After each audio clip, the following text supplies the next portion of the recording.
Ooh, what a banger. Hi guys, welcome in. Hello. That synthwave chill stuff. Oh, you would love Pilot Red Sun. Listen to their achievement album. It's not synthwave, but it's definitely got that sort of vibe. Also, hi everyone. Hello. Sorry, to answer your question, Rachel, it's a bot. Hello, hi everybody. Welcome to the stream.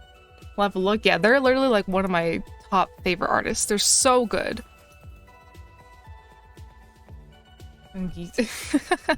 Yeah, it's my automated bot for streams. Actually, I have to turn that bot off. Beholder03, I think you're pretty cool.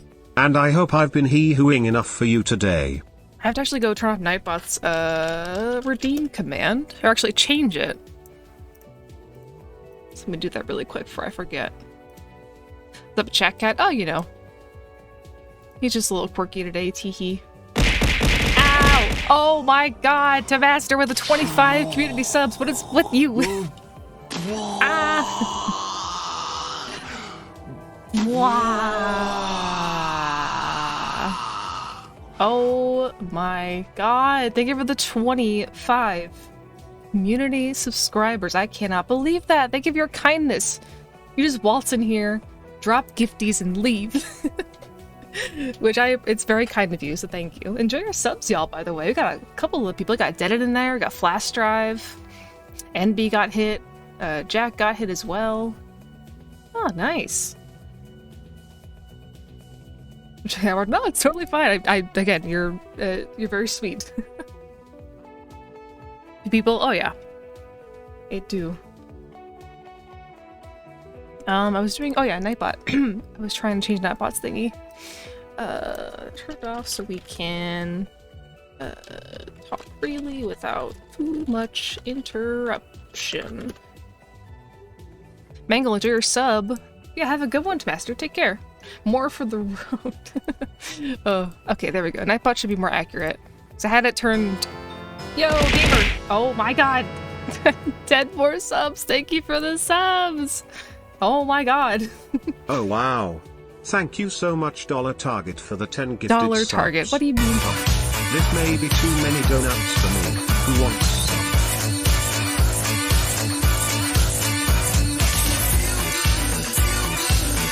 What's the background music? That is the Whirling in Rags from Disco Elysium. Yeah, thank you again for the gifted subs. I hope you have a good day, and thank you for your kindness and your support of the community. Okay, let me actually scoot Chat Cat's food smidge over. Yeah, the background music and the theme of my streams is the Whirling in Rags from Disco Elysium. I got my water, my boring water, because I need to hydrate. I'll be talking a lot today. So, sipping on that water. But yeah, before we get into the whole Q&A thing, let's do the usual, was it Sunday? Today's Sunday. We're gonna just pop up the schedule. Boop, look at that.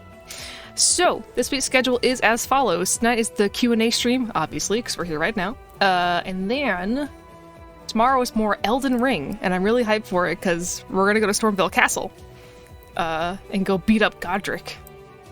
And then I'm off Tuesday, of course. Wednesday, we are doing Wind Waker because I'm not going to be able to stream Friday, but I don't want to skip Wind Waker because I'm really enjoying that game. So Wednesday, we're doing Zelda at 5 p.m. Eastern. Thursday is GeoGuessr, ideally. And then Friday, I'll be playing Amogus over on his Tommy Fox's stream with a bunch of cool people. We're doing a Proximity Chat Among Us collab, and I can't wait to kill people. I love Among Us. It's so fun.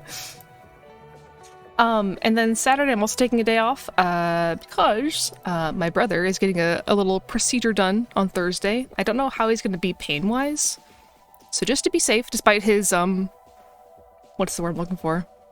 His protest. I'm taking the day off just in case he needs me for stuff. So I'll be off for Saturday. And Thursday, I should be good to stream. But if he's hurting too much, you know, I might take the day off. But yeah, that's the schedule for this week. I'm really hyped for tomorrow. I've been really enjoying the Elden Ring stream from last week, so I can't wait to play it again tomorrow and explore and I will hopefully maybe have my Rito PNG for Wednesday, but no promises. I gotta finish up some commissions this week, get some work done. Because I had a very, I was very preoccupied last week, so I didn't get a lot of work done because I was a bit focused on, the usual asking out your crush of 3 years kind of thing. Kind of consumed my brain last week, so I gotta catch up on work. You know. You guys draw. Yeah, I want to finish it if I have time. Gay? A little bit. A little gay. Well, it seems I think it went pretty well. Chromosome. Yeah. We were very chromosome. Also, thank you for the follows from Gia Jammers and Mams. Thank you for the follow. Congrats on the gay. Thanks.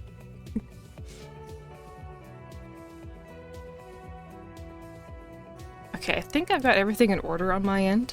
Hang on 1 second.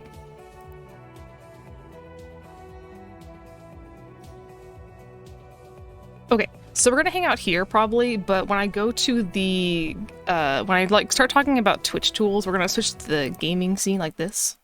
But for now, we're gonna hang out here. I'm actually gonna turn on my music so it doesn't restart every time I open the scene. So till 8 p.m? I figured you were big snoozing, so I sent you 2 memes, and I was like, huh, I think Comet's dead. Cheese. There we go. Welcome in tap gameplay as well. They have a combined brain cell count of 2. More like 1. Me and Leg are always on the same page, which I guess is also a really good thing that we're dating. Always the same brain cell. They're very good. Listen, I'm a simple cat. I see Blubberin. I send it to either you or the hunting group chat or both. Go jump on Comet. That's true. I don't drive though, so I can't really reach Comet. Uber to Comet's house to go, wake up. Look at this meme.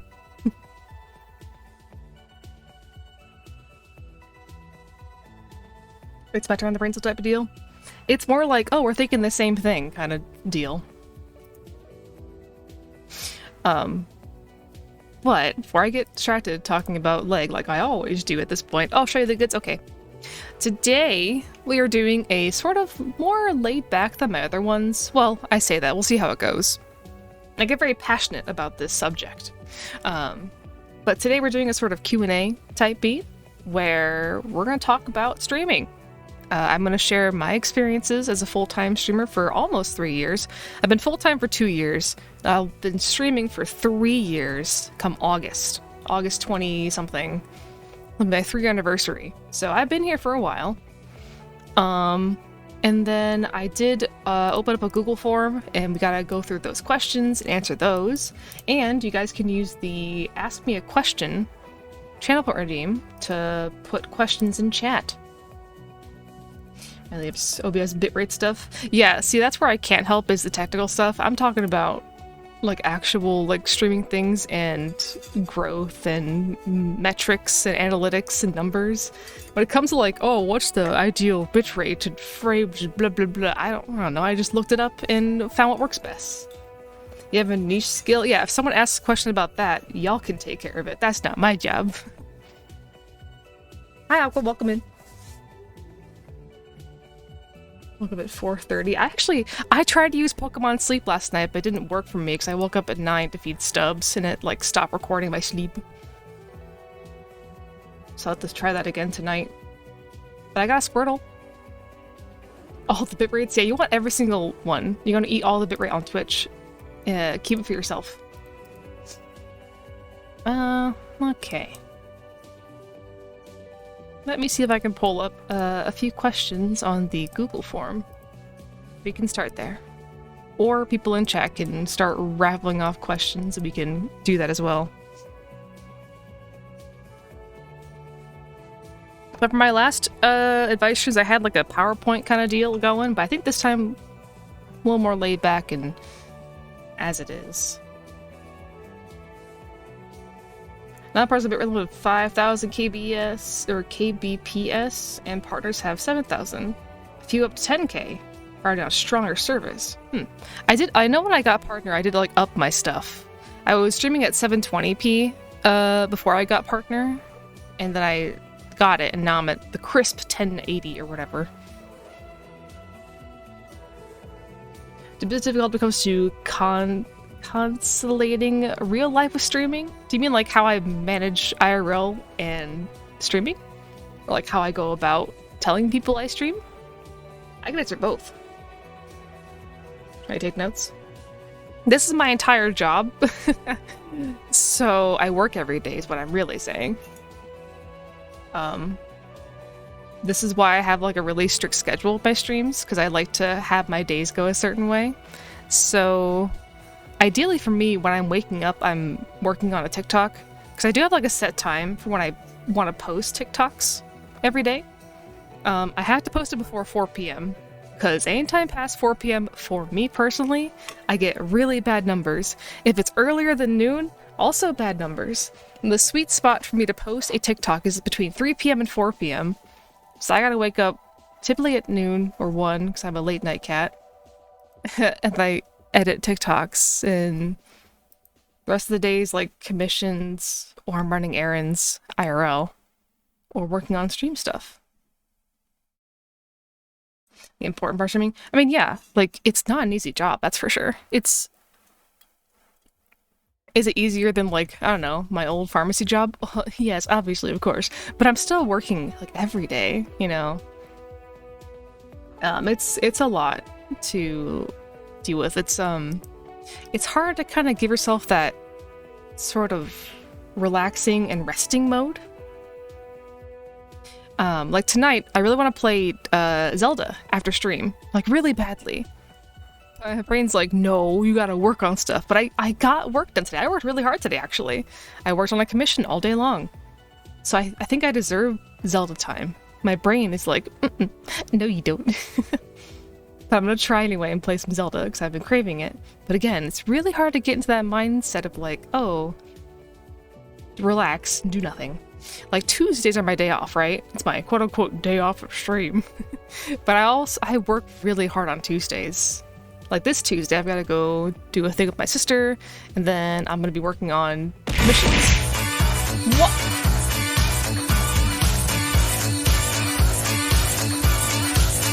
Holy Smeagol. Thank you so much, Dollar Target, for the 10 gifted subs. Yep, I can definitely eat Yep. all of these on my own. What's all these subs today? What the heck? Thank you for the 10 community subs purifying. I appreciate that.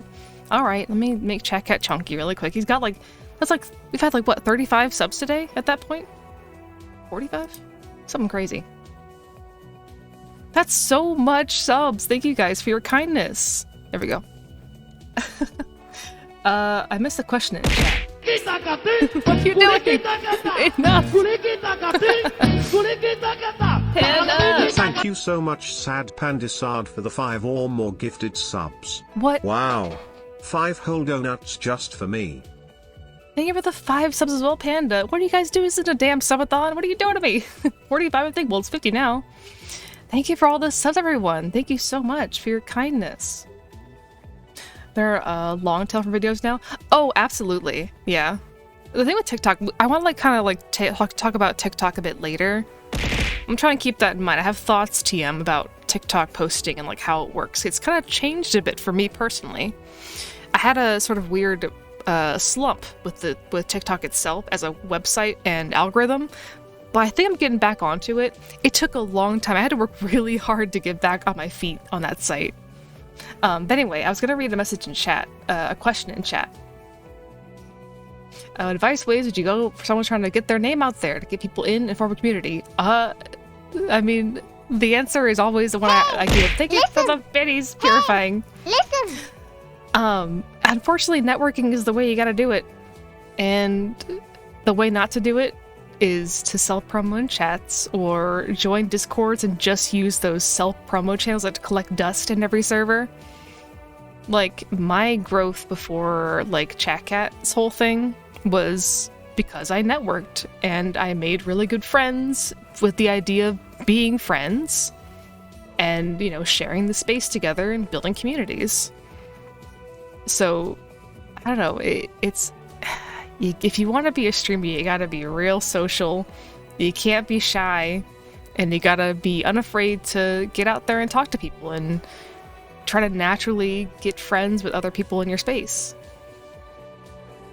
I mean, it's crazy the people I know now as a streamer and VTuber, but you know, the people like Poppy, who I met when I was still a baby streamer, and Poppy really helped me a lot as far as like getting myself out there. He's a very supportive person, very nice. Social is also really important. Oh, yeah, I mean, you can't put your eggs, that's a tried and true advice, is you can't put your eggs in one basket, of course. Yeah, I mean, thank you for the bit purifying. Cryptid, welcome in. Thank you for the crawlers. But I think it's important too when, like, it's also the importance of people who host, like, events, like, oh, Callista, thank you for the raid. Welcome in, Raiders. Hello. Hope you had a good VR chat stream. Oh, welcome, welcome. All right, let me take a big sip of water again. There we go. Oh, 2 raids. Were you guys doing a collab? I smell a collab. Oh, I want to change my music, actually. Put on some background music that's not just this. Thank you for the bitch purifying. Give me to pose for 20 seconds, or a few seconds so I can draw an image? Sure. There you go. Okay, I'm gonna put some music on. That's not just that over and over again, I just realized. Yeah, thank you for the double raid, y'all. We're doing a Q&A stream about how to grow your channel and streaming advice. I'm gonna put on Pilot Red Sun. Achievement. Was adorable. Thanks. Pose for the fan. Bah! What the heck is happening today? Thank you for all the raids, everybody. Welcome to the stream. Okay. Welcome in, gang. Thank you so much for the support and love today. Y'all are being so sweet. Thank you so much. Oh, stream is going well. Thank you for support, purifying. Oh, baby, a triple. Okay, hopefully that music volume is good for you guys. Anyway. I gotta scroll up past all the stuff, and catch up.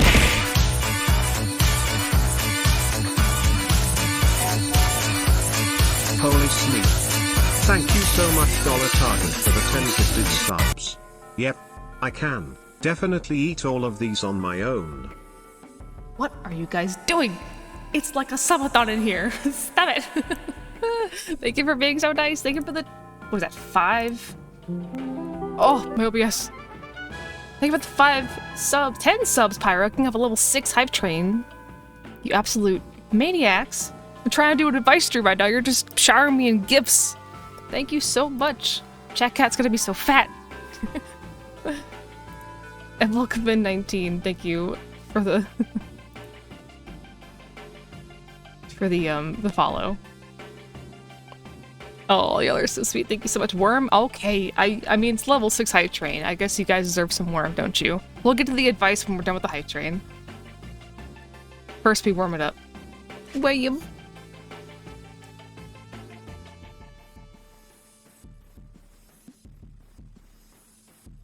It's loading. Taking its sweet time.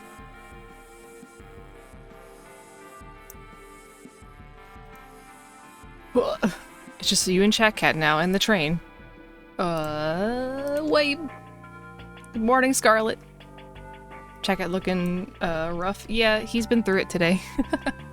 Okay, here's your worm. I stopped it. Neat. A hype train? Yes, it's a hype train. Chat's going crazy with the subs today. I don't know what I did, but everyone's being very nice. So thank you. I want to wiggle, please.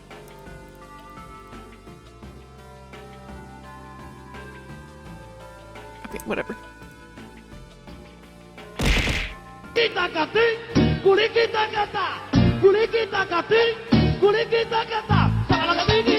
Oh yum. Oh my god. Thank you so much also Gold Buick for the 5 or more Buick, gifted thank you subs. so much for the 5 I will not subs be as sharing. well.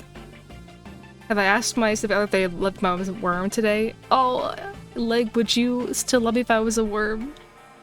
Or my big worm eyes? I don't think I have big worm eyes. I just have small worm eyes. Of course.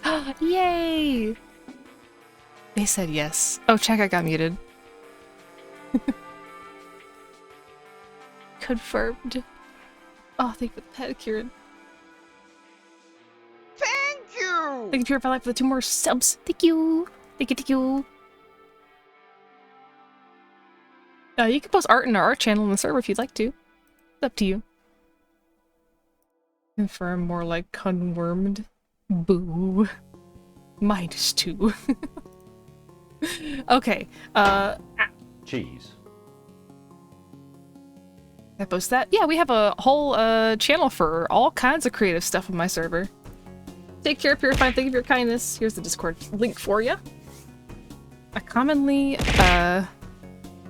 let's see, have people who will go from chatting to lurking and have a hard time sharing energy level of stream. What's a good way to deal with a shift like that in stream? Oh, are you talking about like your chat slowing down after a while during stream? Also, hi Matcha, welcome in. So I can definitely talk about that. I have a lot of experience in that. I think, at least. Welcome in, Neko Jeez. Jin Okami. But, I mean, okay. I know I've got, like, a larger audience, but I definitely have a very lurk-heavy community. So, even before the whole chat cap blew up and stuff, I would have, like, the 30 to 40 viewership, kind of, in between. And my chat back then, too, was very lurk-heavy. And that's just the kind of, like, content that I sort of like to give. Like, yesterday's chat was very active, because we were playing a horror game that was very, like, you know, it was a super tense, it was a mystery, so chat was really active yesterday. That was really fun. I do like active chat. However, I'm very okay and actually flattered by a lurk-heavy chat, because that means you offer a sort of comforting space where people can watch your stuff while they work, or while they're sleeping, or whatever. But I know a lot of people, especially newer streamers, really hinge on the someone else to talk to and bounce off of for commentary.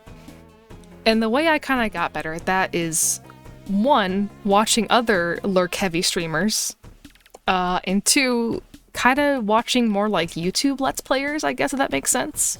Because if you're a Let's Player, you don't have the chat. You have, like, either a script, or you're just recording yourself playing a video game. And the tip I used to offer with this a lot is the insane tip where you just gotta, like, you gotta talk to yourself, like, off stream, and, like, get used to just self-commentating. I know a lot of my commentary when it comes to streaming, at least I think it is like, I just, like a Let's Player, I commentate on the video game and talk about the game. Like, if we get, like, on a tangent in chat, I can usually let that go for a bit and, like, run with it. But typically my commentary goes from the game that I'm playing and, like, stuff relating to that. And I do that by practicing the day of stream or the day before stream what I'm gonna say and, like, what I'm gonna talk about. So I'll just, like, you know, talk to myself a bit around the house, or, like, write stuff down, talking points and whatnot. I think being able to make commentary without having someone to bounce off of is a very good skill that I know a lot of newer streamers want to collab for that reason, or they really get bummed out when no one's talking in chat. And it can be hard, yeah. It can be difficult to, like, not have that thing to bounce off of, or see an empty chat, I guess. Empty in quotation marks, because it's not really empty, people are lurking. You're back, welcome back.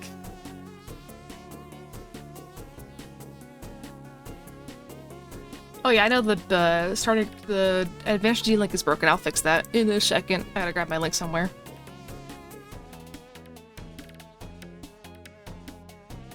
Thank you for the hype train, y'all. Let me deworm and get back to business. Boop. Post track, nice. I will check out those after stream. Appreciate y'all posting your art in there. It's nice. So I'll comment out loud when I get scared. Oh yeah, I mean, some people also just have that skill, I think. They just already are a self-commentator.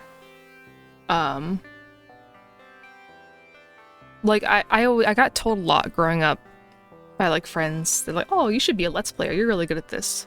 So I'd be the one playing games while my friends watched. So I think I already sort of had some skill with it, and I wanted to be like, you know, like every teen from my age back when it was like, on YouTube it was like all the OG Let's Players. I was like, I could do that, I could be a Let's Player. I never pursued it, thank God. But I always kind of had that back of the mind thing where like, oh, I want to play video games and post content about video games. So I really work on that as being well versed in lore for games. Oh yeah, I mean that's why also a lot of the advice I like to give out is if you're gonna start streaming, you should play a game you already know about or a game you really like. Post our Let's Play. No. Oh god, I forgot about that already.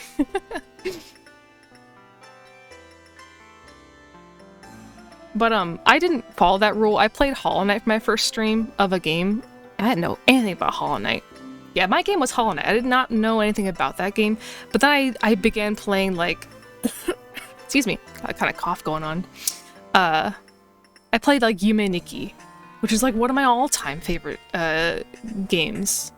So if you're someone like me who when it comes to like your favorite things, you're very not normal about it, it's kind of easy to fill up the dead air by just rambling about your interests. I can always turn Bloodborne on stream and be able to like talk about Bloodborne. It's like as easy as breathing for me to just talk about Bloodborne. Or like Majora's Mask or Yume Nikki, or like I could do it with Omori, Outer Wilds. Oh, Bloodborne. Yeah.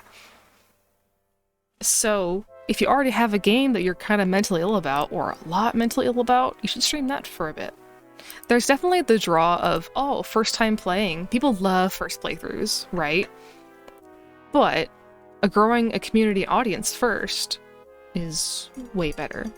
Just start off slow in a comfortable space for you. You with Star Wars? Yeah. You with Halo? Yeah, see, you guys already got ideas. Me, Harvest Moon.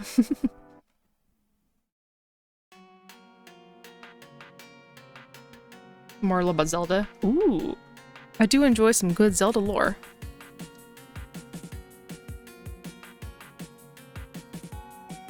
Has my OC changed?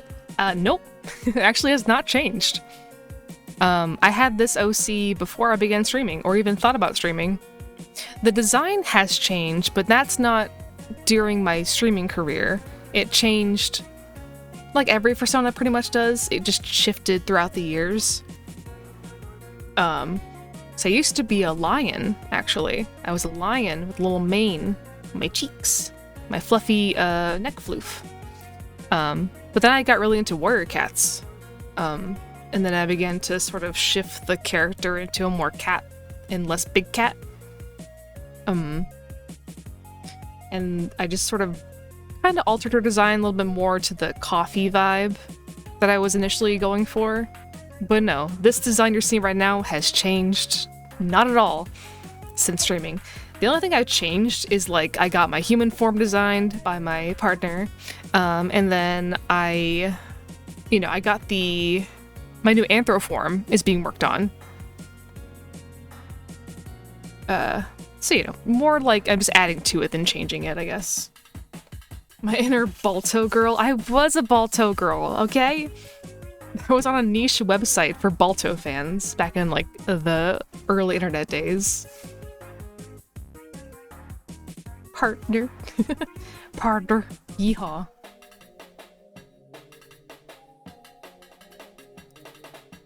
Very cute. Yeah, I've got a lot of, yeah, I can probably find some lioness art. My old persona. The Pro Boards forum era. Yeah, I was on 3 websites consistently when I was younger. I was on the Lion King Fan Art Archive website, which still looks the same. And then Balto Source and Lion King Source. There were 3 terrible looking websites that were only for fans of those 2 movies. And Lion King Fan Art Archive had one of those online sketchboards where you could like log on and draw together people. I was there every goddamn day. Anyway, I'm gonna try and find some art of my Sona.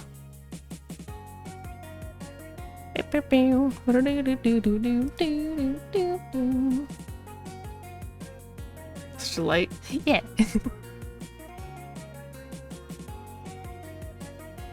Jenny wanted me to be a cat cafe? Yes. Because my persona was already a coffee cat before I began streaming. It's on Google? Oh, well there you go. You could try to be on Google. Oh, here we go. I found it.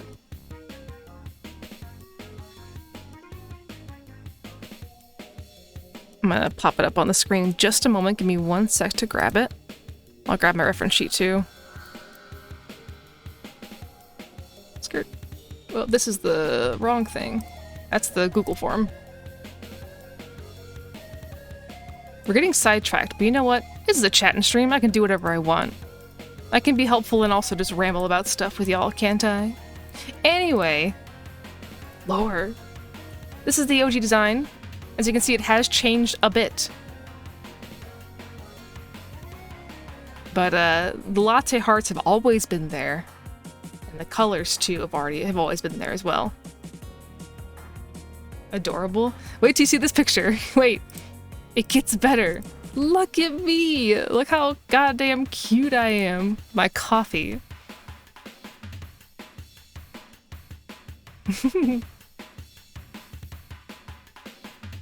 Big paw. I've still got the big paws. The big paws have not changed. I've still got giant paws to grab.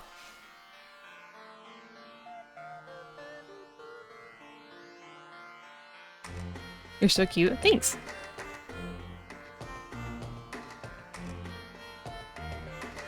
Color-wise? Yeah, I mean, the artist who designed... I forget the name. It's been so long. I literally got this design years and years ago. Baja Freeze. That sounds so good. Baja Freeze. Ooh. But yeah, I actually... Because I don't really do design very well. I need to get better at it. But I paid an artist, I was like, hey, can you make a lion that's a caramel macchiato? And they're like, bet. And they delivered. It's so cute. Because the name Maki is macchiato. Yeah, I need these big paws for things. To hold mugs, to hold game controllers, to hold legs, hands.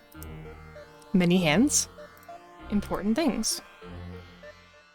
But, the Cat Cafe theme, again, I was already wanting to do that kind of theming when I first began to stream. I began to lean more into the actual brand of it after my debut. So I started to stream in September of 2020? I forget. Whatever 3 years ago was. Yeah, 2020, yeah. And when I first began streaming, I was doing art streams to like 2 people. So I would do just the screen, crappy mic, old computer / laptop, just doing Warrior Cats animations. Ow! And then I did get a PNG at some point of me drawing. And then, like, I was gonna be an art streamer who also did fursuit making on stream. That was the goal when I began streaming. But then I tripped and I fell into video game streaming, and I loved it so much, I fully began to lead into the VTuber space as I discovered VTubers. Not really a big corpo fan anymore, but I think a lot of folks began by watching corporate VTubers, because I found Kuzuna Ai and then Korone, and I was like, oh, it's over. I need this. Because Korone's really cute. She's so cute. And I was like, I want one of those things. So, I, back then, 2020, 2021-ish, it was, really not, like, the space for VTubing was wicked small. So finding a furry VTube maker was impossible. There was nobody out there making furry VTuber models. There was one person I found who made my first model. I drew the model myself, and I paid someone to rig it. I paid them $250, which is a crazy low price. But again, this is back in the day.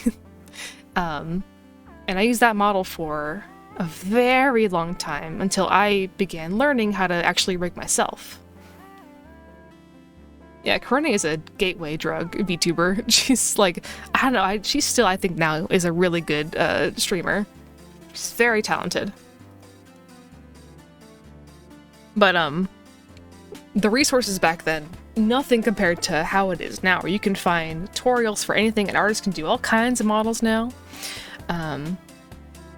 So I got that, and I began to stream in January of 2021, I believe, was my debut of my old model. I don't even have the file anymore, that's how old it is. But you can go back in time and see my old clips and stuff of my shy, timid, oh, how do I stream self on a really crappy laptop, doing my best. You've been starstruck? Yeah, actually I met one that I was kind of starstruck to meet. Buff Pup. Buff was my, like, biggest inspiration for a very long time. I think Buff is so cool and talented.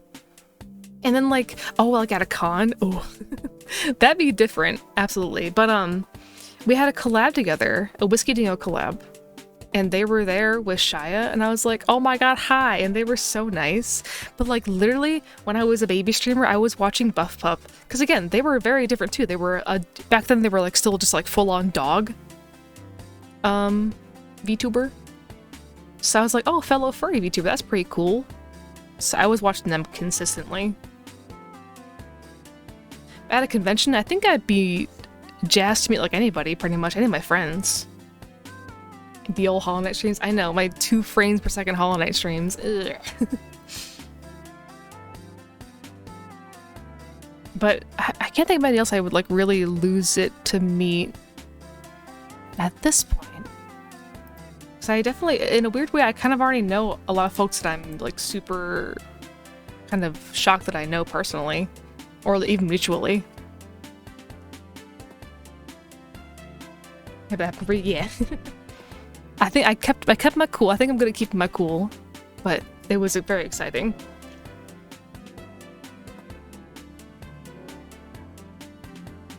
Who was our first VTuber? Because one of the first. Oh, nice.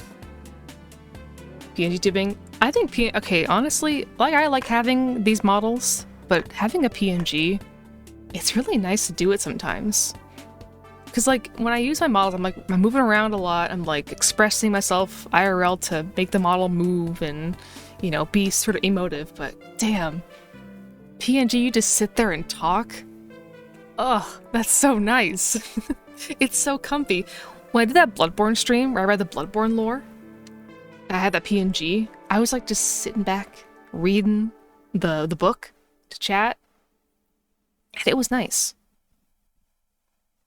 Like, I get it why people stick to PNGs for certain streams. It do be nice, yeah.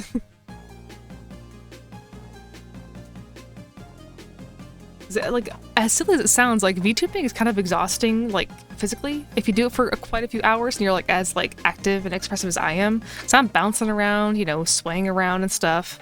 And, like, you know, checking how my model looks all the time and matching the proper expressions. Yeah, you gotta really over-exaggerate with Live 2D, or else what's the point of having the model?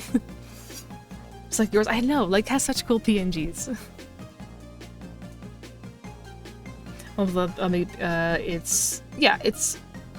mean, that's thankfully one of the big things people say nowadays is like, you don't need a model to start streaming, you can just do a PNG or just your voice.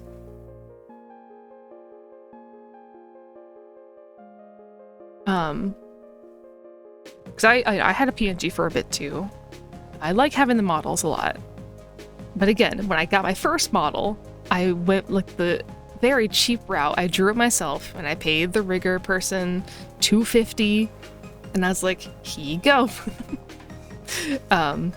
Which you couldn't get that kind of price nowadays, obviously, because we've all, thankfully, you know, charged properly for a good rig. I have an eye tracker. This is using my iPhone. Everything you see right now is using the iPhone Face ID technology. So,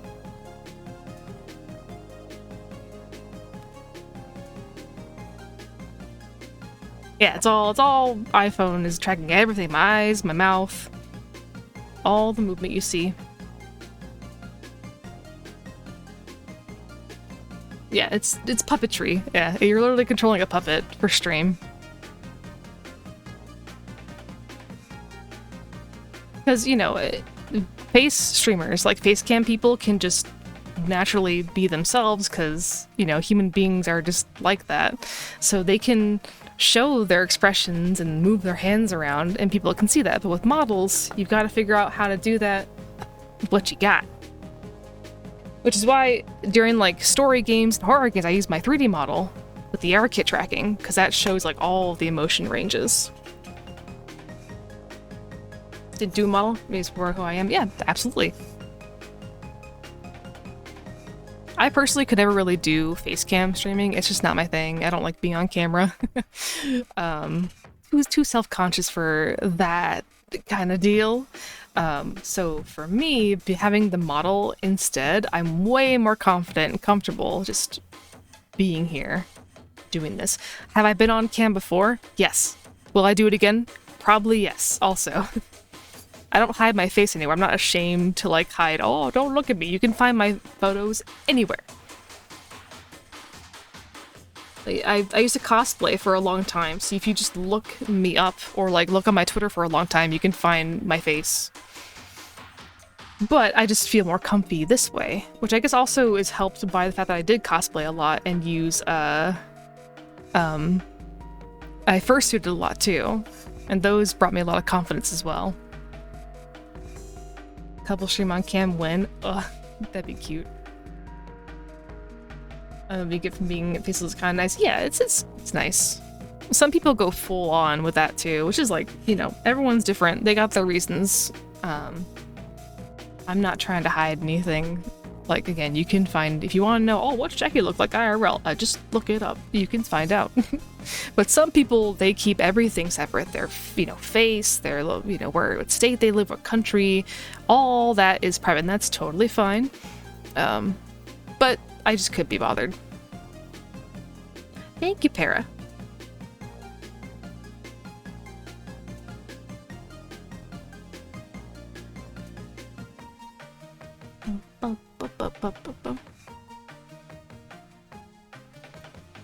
Just checking something on my end. Okay, you guys can resubmit questions. I'm gonna go. I missed a couple questions because we got on like a lot of like different tangents. Let's see. I know I missed a few earlier when I was getting those billion gifted subs. Very distinct voice. If I look like I also really enjoy privacy, so I'm glad I didn't get big. Oh, I see. Mm-hmm.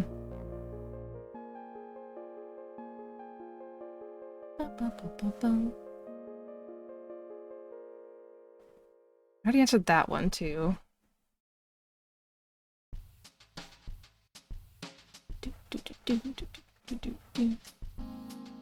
Let's get the first two cat head and paws. They're pretty nice to have.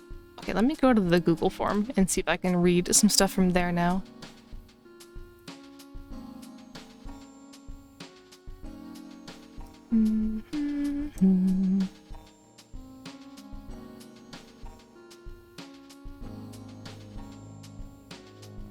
Oh, here's a good one. One of these questions we have today from Coffee Stain. The question reads as follows. As a baby streamer, hang on, I have an idea. So we don't flashbang y'all with the Google Forms. I'll put it on screen. The question. That way I can read it and just like look at chat a bit easier. Screenshots. Oh, where did it go? All right, here's a question. This is a good one. I like this one. As a baby streamer, wondering if I should start streaming with or without redeems. Are they nice to have before you start, or is it preferable to start without any? Oh, you know, your sense of humor tastes a bit better. So this is actually a really neat one. Well, first of all, you can't have redeems until you are affiliate. I think affiliates requirements are 5 average viewers? Question mark? Is it 3 or 5? 3? Yeah, so you have to have 3 average viewers and like certain amount of hours of stream time. 3 friends, 3 buddies. But I mean, yeah, it's once you have that, 50 followers, 25 hours of stream time. There it is. Hey, thank you for the 3 months, John. John_Jackie just resubscribed and gave me a delicious latte. Okay. I'm going to eat all of the foam and forget to drink the coffee part. Hope you had a good Nom day nom today. nom. And I am all for being here to listen to stream, Mom. Yeah. But I think redeems, that's a tricky one. Because, like, I don't know. I'm really picky about redeems myself. I know I've got a lot of redeems on my stream, but I do regulate them pretty often. Like, they're mostly off today, so I can do this without having to get fan cammed every 5 seconds. I definitely think there's a thing of too many redeems and too little redeems. I think it's good to have things for your audience to do to, like, interact with you as a streamer or amongst themselves. But I also think that maybe sometimes streamers hinge too much on their redeems kind of being the thing of their channel. But, I mean, if you're just starting out, you kind of have this space to play in, to try a bunch of new things, and try what works for you. So you can add, like, you know, funny sound effects, screen change stuff. Because honestly, me personally, when I was still a bit of a more baby streamer, I was learning OBS and BikuBot and trying out all kinds of different stuff. Like I was trying out the old what redeem, the fan cam redeem, and I had all kinds of different scenes that would do all kinds of different stuff, and that brought in a lot of viewers because it was production quality. You know, it was a lot of neat new things. I was very inspired by Jaw, clearly, because Jaw has a lot of redeems. It's a lot, but he knows how to make it work for him, and it's unique. Not only that, but he's really impressive too, because he has so many scenes and things that happen to his him, the Jaw, that it's just, I don't know, mesmerizing. People like to see the production quality of streams, whether it be a cool scene you can put yourself in, or a cool interaction. Jaw moment, yeah. Hang on, I'm thirsty again.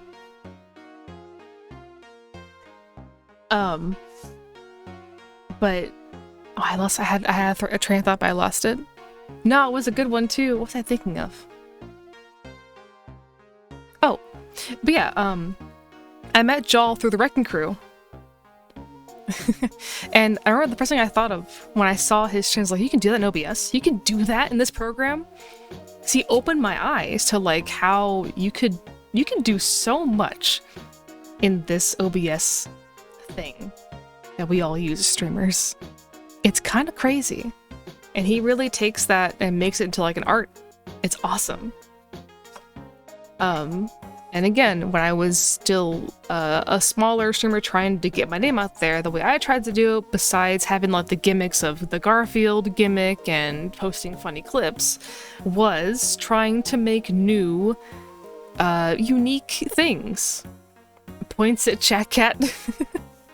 Points at the boy. With my foot. Oh! And, you know, eventually I got the thing that really worked, which was, the lad, Chat Cat. But I had this old redeem. The OGs can recall this one. It was around even after Chat Cat, I think. Yeah, it was. I used to have this redeem where you could put me in the vet's office. You could send me to the vet, and it was a whole different scene. It was me and a cat carrier, and Chat Cat in the office too, and then a vet, and a clipboard. And then Chat could diagnose why I was at the vet's office. Like, it was a whole thing, and I was like super proud of that redeem. It's gone now, because obviously it doesn't really match my stream flow anymore. But I did have a thing. It was like a full setup where you could put me in the vet's office and diagnose why the heck I was at the vet, and it was pretty. I'm really proud of that one still.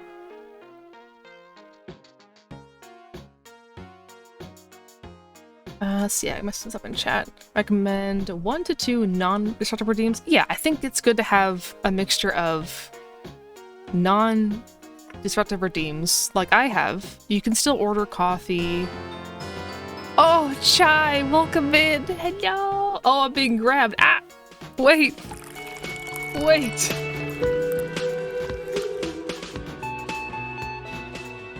Burger, thank you for the follow. Welcome in. Hello, Chai. Welcome, welcome. Hi, guys. My name's Jackie. I'm a giant cat on Twitch. Today we're doing an advice stream. Hey, are you a streamer? Do you want to stream? Or are you curious about numbers and stuff? Hey, guess what? We're doing a Q&A right now. So if you want to learn, class is in session. So get comfy. Stop grabbing my face. Coffee and tea. I've got chai here. For chai. But yeah, welcome in. I hope you had fun playing. You were playing Kingdom Hearts at the end of your stream, weren't you? That was fun to watch. But thank you. Everyone go follow Chai. They're amazing and super talented and fun and great. Bingo. I do have hot chocolate. Yes, we have a lot of non-coffee options for the non-coffee drinkers. What was the questions? You can use the redeem. Hello, Victory. Hello. He broke the game. I soft locked. The run's dead. Oh no. Actually, let me actually lower the question count. I just realized it was 200 points. There. Yeah, just use the Ask Me a Question redeem to ask about streaming stuff, advice on whatever, and I'll try and get to it. Hello again, Trooper. Thank you for the chat. Like, I appreciate you. I love you. Thank you. We were just talking about, like, channel port redeems, but we can move on to, like, a new thing now. Let's see.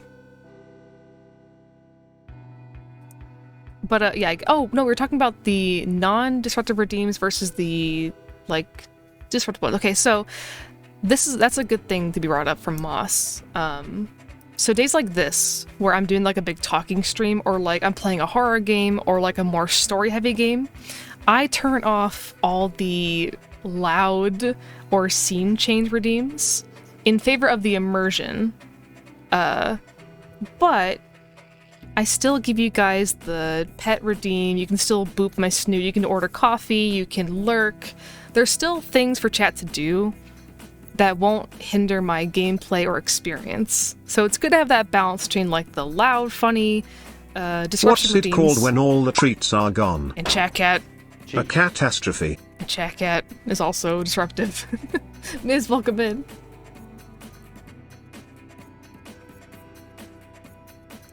Yes, also, yeah, you're right. Also a good point, Moss, too, is, like, people who don't want to talk in chat but want to, like, do a thing, they can still, like, sneak in and give me a pet, or Chat Cat a pet, and then not feel pressured to talk.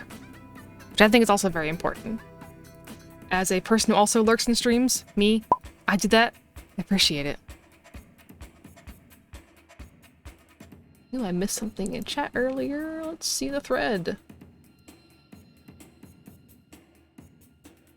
Applying to Norcat. What was the question?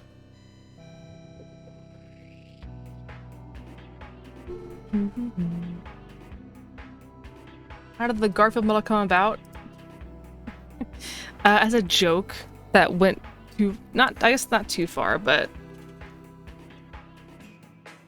the Garfield model happened during my first 420 stream, and the bit was I did a stream on 420, I think it was, where I played Garfield Kart, but every time I lost, I put a Garfield picture on the screen until the entire screen was covered in Garfield GIFs and pictures. But I also, at the same time, revealed a Garfield model that I made really fast in Live 2D. And I had a whole stupid bit with the Garfield model where I, like, took over the stream and I was gonna be the first, like, Garfield VTuber. It was a whole, like, a whole event. It was really fun. And that stream did really well. People loved the Garfield bit, so it kind of became, yeah, I committed the bit, exactly. So I ran with the Garfield shtick for a very long time. We still have Garf, obviously. It's just less prominent now because, again, back then I was still a bit directionless in my streaming content and trying a bunch of different things too. And I saw the Garfield thing was like a huge like draw for people. So I tried to really hone in the branding of like, oh, I'm a cat and also Garfield's like my big thing here. So a lot of different Garfield bits came from that. The Garfield Zone became a thing. The Halloween streams were crazy, and they still are. There was the Chris Pratt bit, the John bit, the Doki Doki Literature Club bit. There were so many. I simply can't erase Garfield now from my life, and that's okay. I had to open these Garfield blind boxes too at some point on stream. I have 3 Garfield blind boxes I got from Throne. There's so many options for figurines.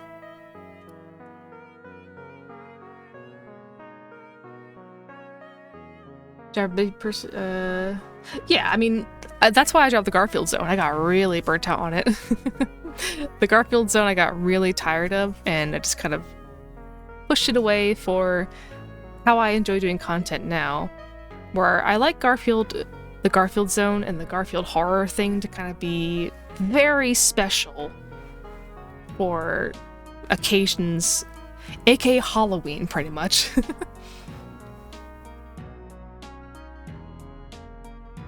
And figure out you think that's the part from the choice of other streamers.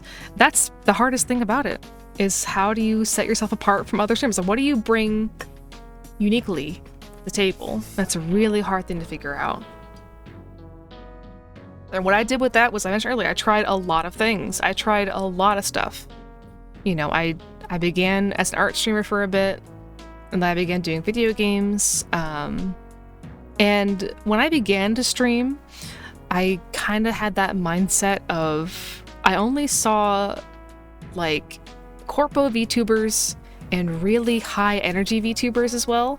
So I kind of had the idea that you had to be that way, like super on all the time, gotta do a funny bit or you'll die kind of deal. So I definitely tried a lot of that, a lot of different redeems and different gimmicks, and it can be exhausting, but if you don't try different stuff, you're not gonna like get out of your comfort zone or find out what works for you.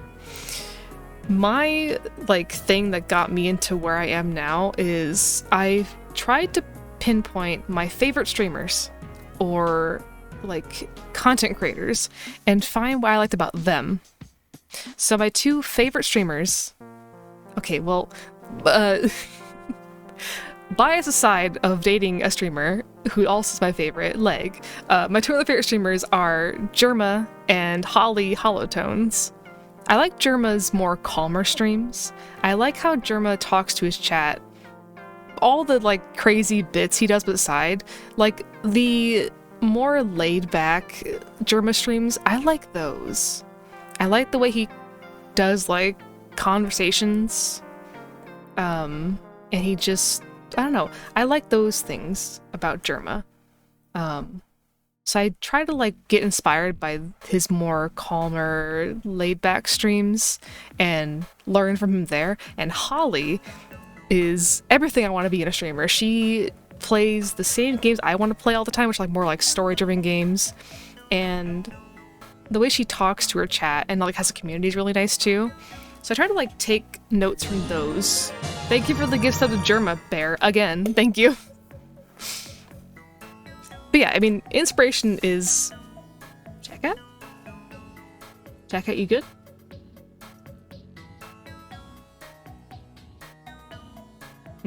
I guess he's too full. Yeah, I gotta keep the Germa sub going. He surely knows. He's thinking. Defused 2 bombs today. Hey, nice. Good job. Yeah, I think it's really important to look at what you personally enjoy as a viewer, not as a streamer, but like what you as a viewer like to watch in streams. Recently I found a new person I like to watch, a Let's Player. He does stream a lot too. This guy does like a lot of Majora's Mask rando streams, or he used to. And I watched his stuff for like weeks and weeks and weeks to get good at playing Majora's Mask rando, and I really enjoy the way he talks to his chat too. It's very like how do I word this? Very engaging. You know, always like having chat, you know, post emotes or reactions to stuff. And really like that too. Also, like talking about glitches and speedrun tech, I got very inspired by that as well. He can't handle the germ. He can't. Let's find some more questions. There was quite a few in chat after the raid.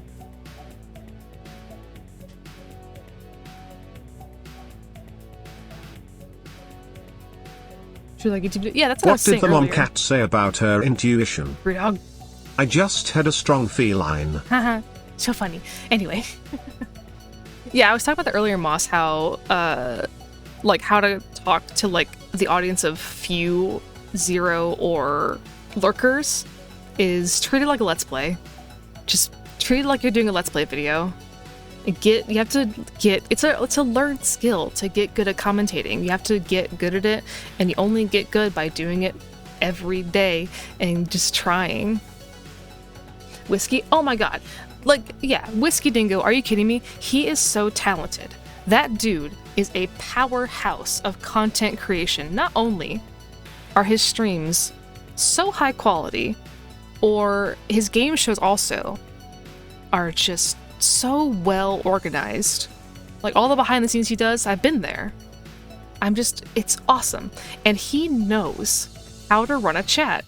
That chat is hilarious because it hinges off of Whiskey being like, can we get some insert emote here in the chat? Can we give some love to this person? Like, that dude deserves the viewership and all the support he gets because he is a hard worker, and I could tell, and I appreciate that. I love when I can look at a person and tell they put their whole ass into their streams. The Da Vinci Code? Yeah, and rightfully so. It's nice seeing furries be up the top, you know, there. Yes, oh my god. That too, Chai. Whiskey is really good at, like, making sure everyone gets their moment during the game shows. Oop. But wait. I'm out of music. I don't want to put on Zelda. I'll get too distracted. Let's just do Nintendo music again. Eva, welcome in. Hello, music. There we go. Malamar, yeah. If Malamar comes on, I'm gonna get distracted and start dancing. We can't have that, can we? But yeah, Whiskey also likes to make sure that everyone gets their spot to, like, talk or shine during game shows, which I think is, like, a very crucial thing we don't see a lot in collaborations. Even so with, like, VR chat collabs. I think in collaborations with a big bunch of people, it's really easy for someone or more people to get kind of pushed in the back, whether it be because of shyness or other people who kind of like overtake the space, which again, nothing wrong with that. Some people just are more lively in a public space or at a collab. I think it's really important that he likes to make sure everyone gets their moment and no one feels left out or afraid to speak out. So yeah, I look up to Whiskey so much. Highly respectable and deserves everything he gets and more. Always remember Mumner and chat. When it comes to being a fan of Germa, it's always about the destination, never about the journey. I will turn chat cat off. Excuse me. Anyway, I'm gonna put you to sleep. Let's see. Going to lose it. Need the energy to do so. That's fair. Streaming is a lot of energy. Mentally and physically, it's a lot. I kind of have it easy where I kind of have a thing where I really, really enjoy streaming. I really like streaming. It's a lot of fun. I hate taking days off to not stream. I like it too much. Streaming helps me feel better on, like, bad days. Like, I know a lot of folks, if they're having, like, an off day, they'll cancel stream, which is fair and understandable. But for me, if I'm having, like, a bad day... Hello? Monka S. My music stopped. Hello? Okay, I was worried my internet went out for a second. The video stopped loading. Anyway, What was I talking about? I was talking about energy and streaming. Yeah, but I love streaming. I like doing surprise streams if I take a day off because I can't relax to save my life. But it definitely is a lot of energy to bring every day or a few times a week. So I'm definitely really tired after streams. I'm very mentally drained just from being on the whole time. Because while my streams are more laid back and like chill, I obviously want to put on a good show for you guys and be very active and whatnot. So typically, like post-stream, I don't want to talk about my stream. I just want to like decompress and... I'm trying to create a persona Jackie, but I still need to get better at art. What? Do you have any video recommendations to help me get better at art? Oh. For getting better at art? That's so crazy you mentioned that. Hang on. Did you guys know that the person I'm dating, my love, my darling leg, does art school streams? And we did a stream together about furry art. You should go follow my partner. They're really talented and cool. How convenient that you asked about that. And I get to shill. But anyway, this is not an art stream, so I cannot give you art advice. That's off topic. Pull the partner. Like this is they them. Non-binary. I lost track again. Talking about how I decompress after stream. Oh well. Okay, I think I gotta turn Chat off. He's too distracting today. I must put this boy to rest. I'm sorry. He's taken my brain out. So, the boy has to eat for a bit. Let me find the sleepy Chat PNG. Welcome, Catherine. Thank you for the follow. Copy. Paste.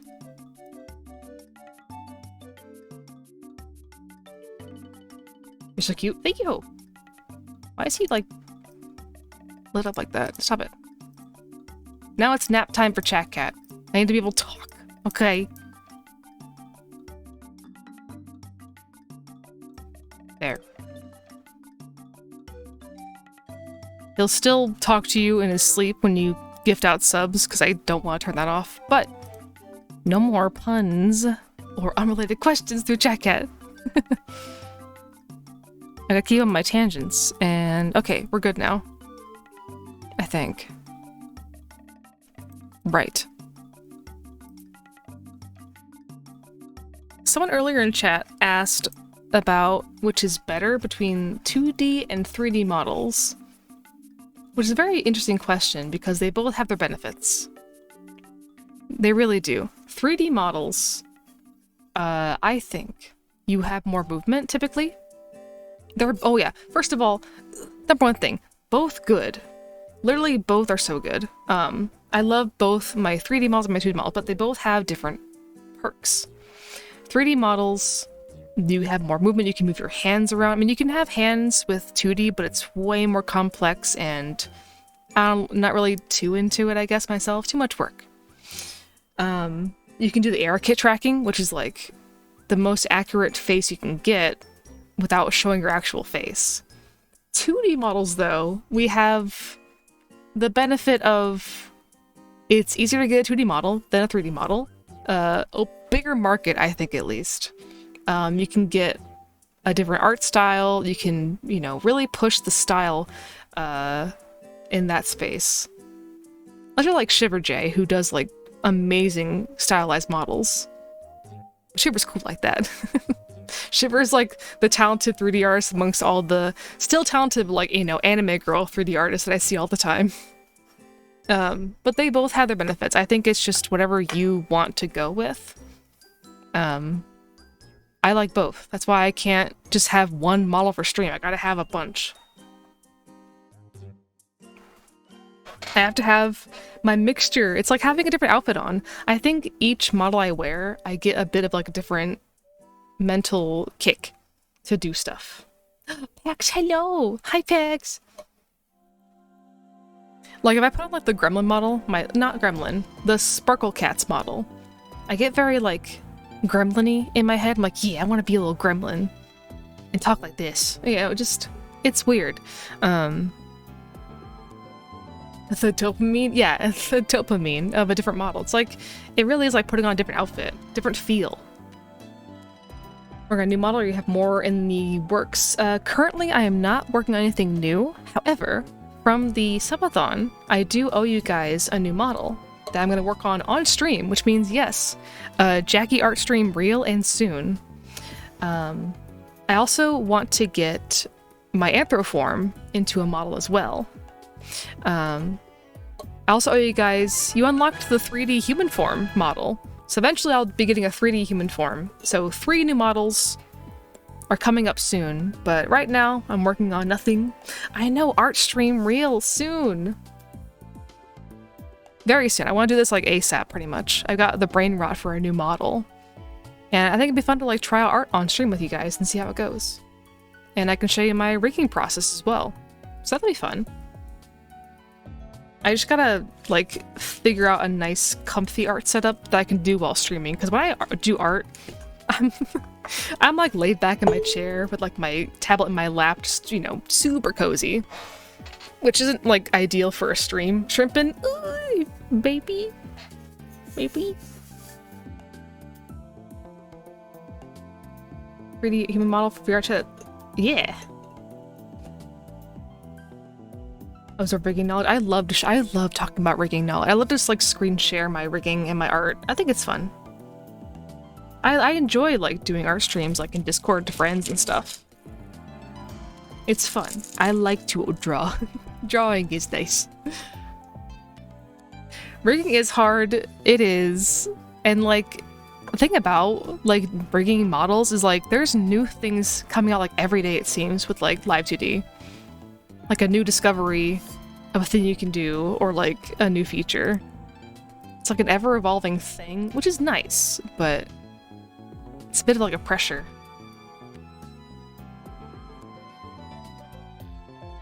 Yeah, I will check after stream with the art, or like at the end of stream. Not right now though. Yeah, I mean, the 2D and 3D avatars are always innovating. It's true. Like we just got that, what's it called? V-Bridger? Just this year or last year, I think. Which is already a crazy program for 2D models. And we're seeing new 3D programs come out, which I'm glad for. People are like adding all kinds of, there's like, I think the 3D space is evolving rapidly for VTubing, which I think is really cool. Because I love 3D models. I really love 3D models, but I just think that we need more programs, or just one that has all the goddamn things I want in it. Because I like VC Face. I really like VC Face. But I just wish it had a little bit more to it. And I gotta try Vignon as well, yes. But, you know. Every other week, yeah. There's always like a new thing coming out. I do think that the node-based scripting in Vignon is really cool, yes. That tickles my brain in a good way. A question, ever had a DMCA for one? Yes! I had to take down the HH Greg Ayaya video because it got copyright claimed. Out of all the things I have in my stream, I can't have Ayaya. HH Greg got taken down. I think it's hilarious personally, but come on. The most random thing to just get like, get out of here, none of that. So yeah, I mean, that's what I get for having all these, having like a billion HH Greg redeems. One's bound to get copyright claimed, I guess. Let me try and go back and read some more. How do you figure out what PNG VTuber look you should go for? I don't want to do a plain chibi of me, but I don't have a persona. That's a good question. I mean, are you also an artist? Because for me, it's just, I just picked my art style. When it came with, like, how I wanted to present myself, I just drew how I draw cats. And when I get, like, ideas for new models, I'm either inspired by someone else, or I see a meme, or like the latte model. I follow this artist on Twitter who does latte art, like really cool latte art. And she did like a cat latte, and I was like, oh, I want to be a cat latte model. And you know, my human form I commissioned from Leg, and I was like, this is beautiful. I want this to be a model and be human for once. And when it comes to my 3D models, I just have a problem where I keep buying VR chat bases because they're fun to work on as like a side hobby. I mean, PicCrew is also really good for PNGs. PicCrew is good if you can't draw or design stuff. You can just make a design there and get an idea. Yeah, all the shape-shifting VTubers are shaking paws and hands. Yes! I can't just be a cat. I have to be able to be a puppy and a latte and whatnot.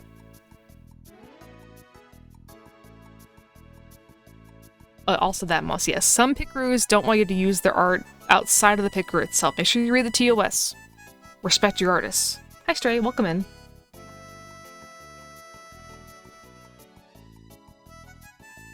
Boo-da-doo-doo. Me a dragon, Jackie? I know. I'm just bad at drawing dragons. I'll have to get better at it and practice.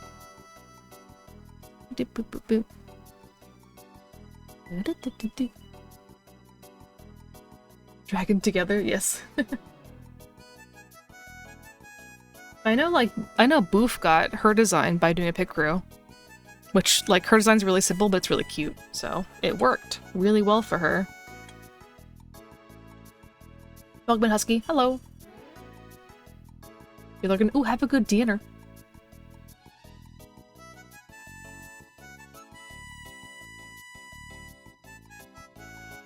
Do them to draw. Oh, if you want to.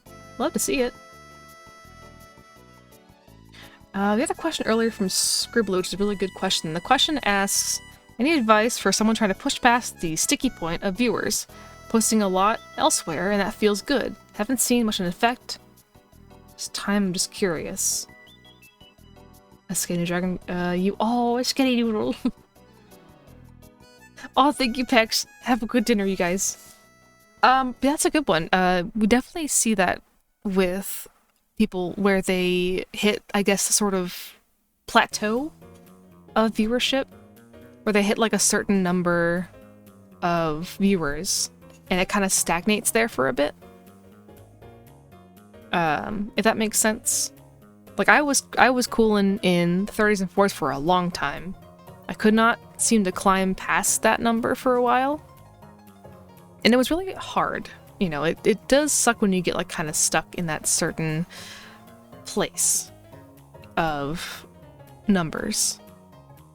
Because, you know, I definitely, like, I didn't begin to do streaming with the idea, like, oh, I want to become famous and grow. But I always wanted to, like, you know, the idea of getting a bigger audience community and just being good at what I do was a nice idea, which is why I work so hard to get my name out there.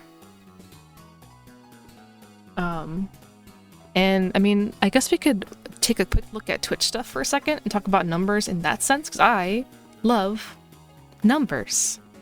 Let me pull up my tabs for you. Hold on.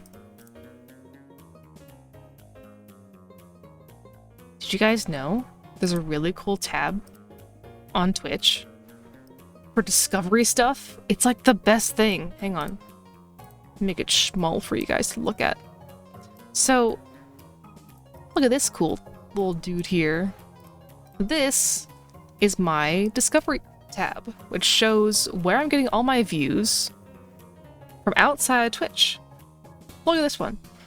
The purple line we're seeing here is Twitter, which is like up and down, up and down, up and down.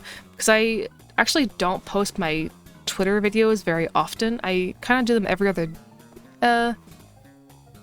like, maybe like twice a week I'll post a video of a TikTok, if I can remember to do so. So it's very jumpy. We have other Google, sorry, like google.com with viewership.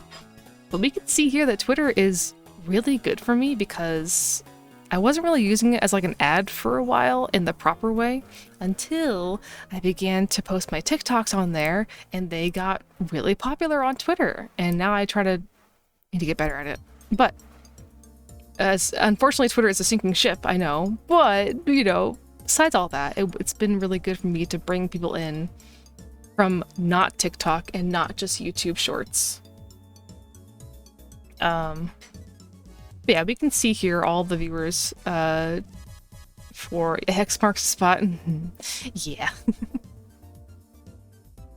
I really like these views as well. This is actually talking about views from Twitch itself. Let's scoot over here so you guys can see it better.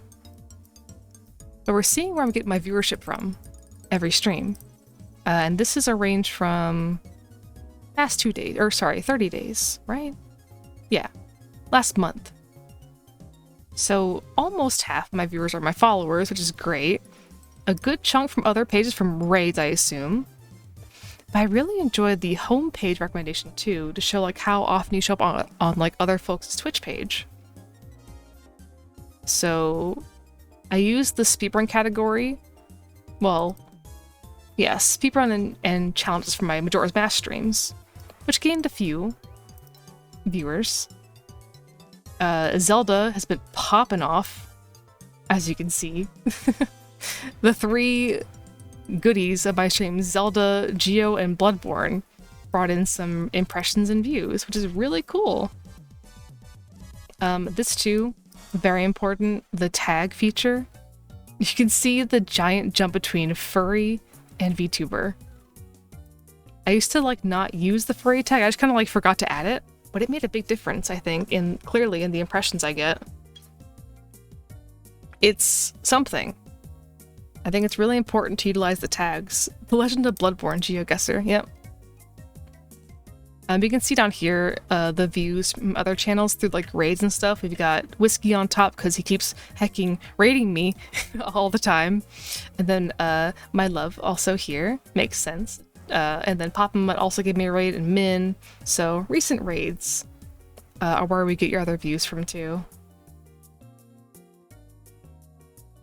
Yeah, I mean, Whiskey's raided me like, I don't know, 3 times in the past month or so. Look, there you are! Oh my god, hi!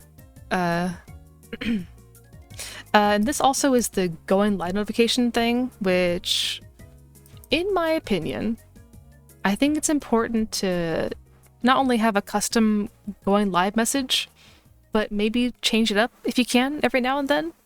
And don't use those goddamn stupid so-and-so tagged you in a message, or so-and-so mentioned you in chat. Don't do that. Don't do that. Don't do those stupid, you gotta get it up from so-and-so. Fake out, clickbait, going live messages. Stop it. Stop it. If I'm calling you out in chat, sorry. It's dumb. Stop it. I'm not naming names because everyone, like, it's a thing that a lot of people do.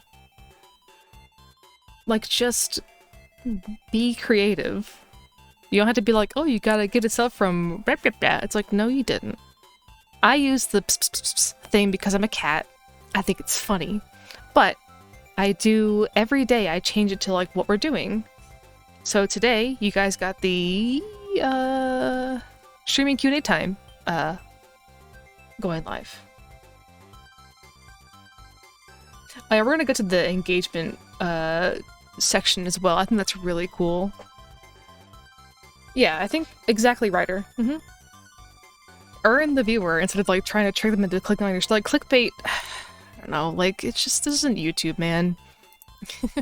If you want to like make like a clickbait title, I guess, but don't do it here. It's so icky. And for like a long time, everyone did it on Twitch. Like every streamer had the going live fake out for like a month. Everyone was doing it. It was driving me crazy. It was so stupid.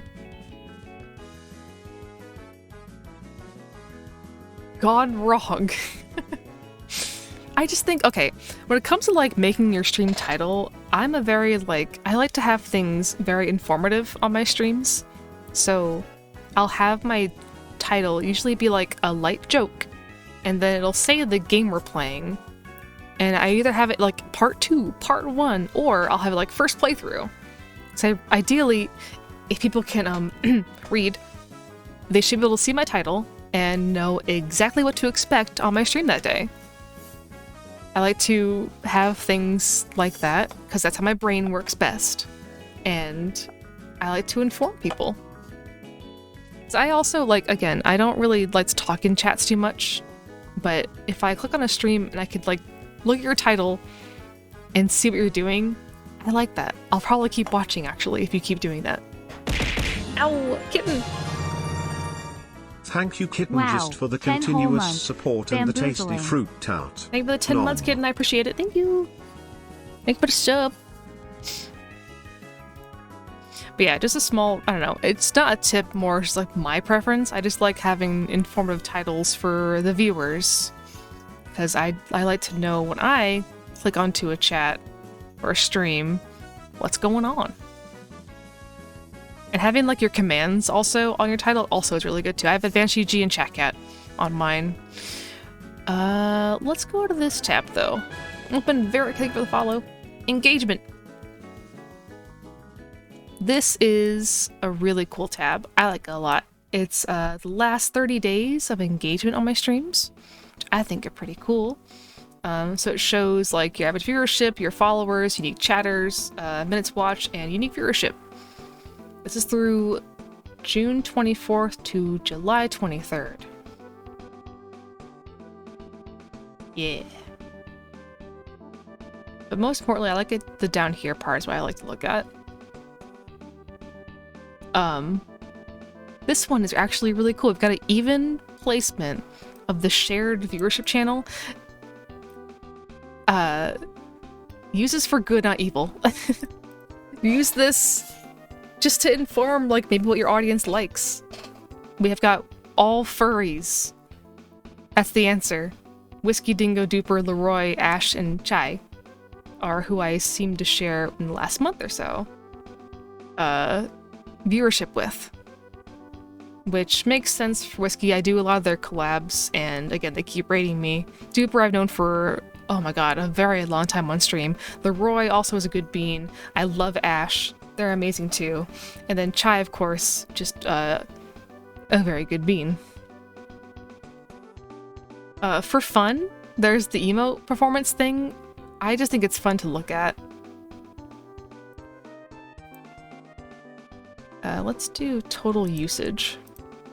Looks like Chat Jam is our most used emote of the last month of, or last 30 days of stream.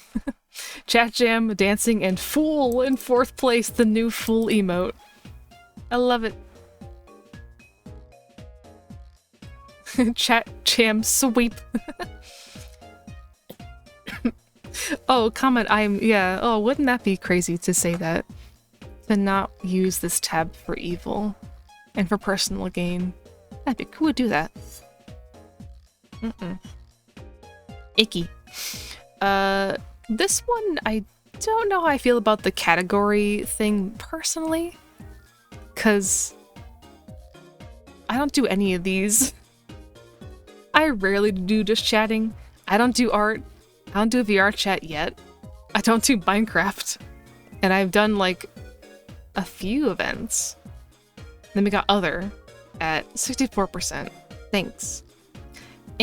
Not a big fan of this section here, but if you like to maybe try some new stuff, you could look at this and maybe figure it out from there.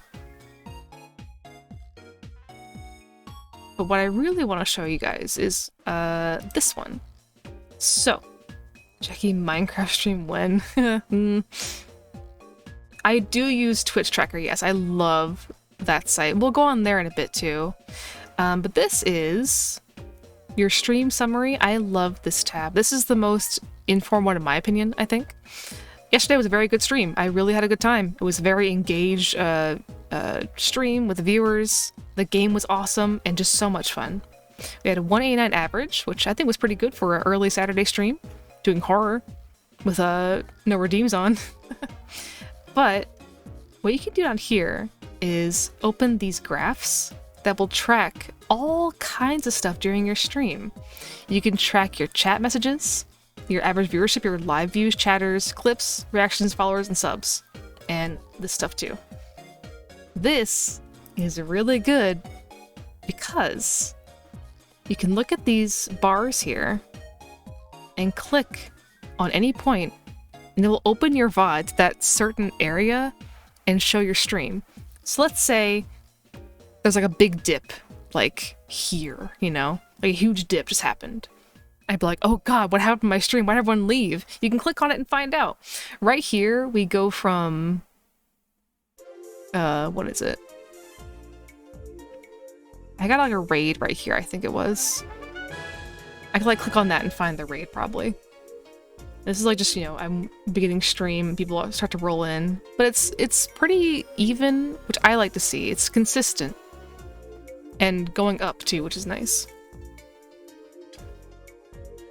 But you can look at chat too.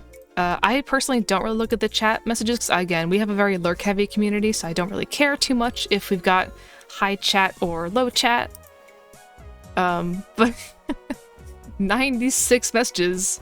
I know when the plot twist happened, right here. This big old spike. What about this, though? This is a huge jump from 35 to 96. And if that's the case, we can get ahead of him. Stop the killings before they can happen. Forrest, we need to go back down. By we, You mean me. Yeah, right? it's me. Yep. Like I said, I need to handle all these calls. Maybe start Oh, with that we went down to creepy the... room you mentioned before. Oh, this is when we go to Still the have a lot of basement. questions about those, by the way. Yeah, that makes sense. Yeah, you can look and see where your chat was most active talkative-wise. And maybe see what garnered their reaction or why they might have been so talkative, you know? Because, like, right here is the pre-stream where I usually see a lot of chat jams or music is playing, so we're doing dance emotes and people are saying hello, or it's, you know, pre-stream chats going crazy. And then, you know, up and down. This is fine. I don't really mind seeing up and downs on my chat messages because I've just learned to work with lurkers. I love my lurkers. Also, welcome in Zero. I am comfy. We can look at other stuff like live viewership is pretty cool. We got the live views from when I went live, and then just kind of goes like that.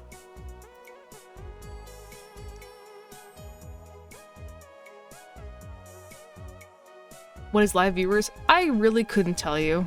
I'll be totally real. I don't know what live viewers mean. At this point, I'm too scared to ask. I don't know if it counts as like people who are active in the tab or whatever, but I don't know what it means. And Twitch does not tell you. If they do, I missed it. You know. I think I think it's active tab. Probably. But it doesn't match up with the... Well, I guess you can be clicked on but not talking. But yeah, it's just, it's probably just people who are, like, clicked onto my tab watching. I have no clue. Go out and come back. That means the unique viewers will be counted twice if they leave and return. If you kill a viewer 15 watched, left and came back. The live views would be 3. Oh, I see. Interesting.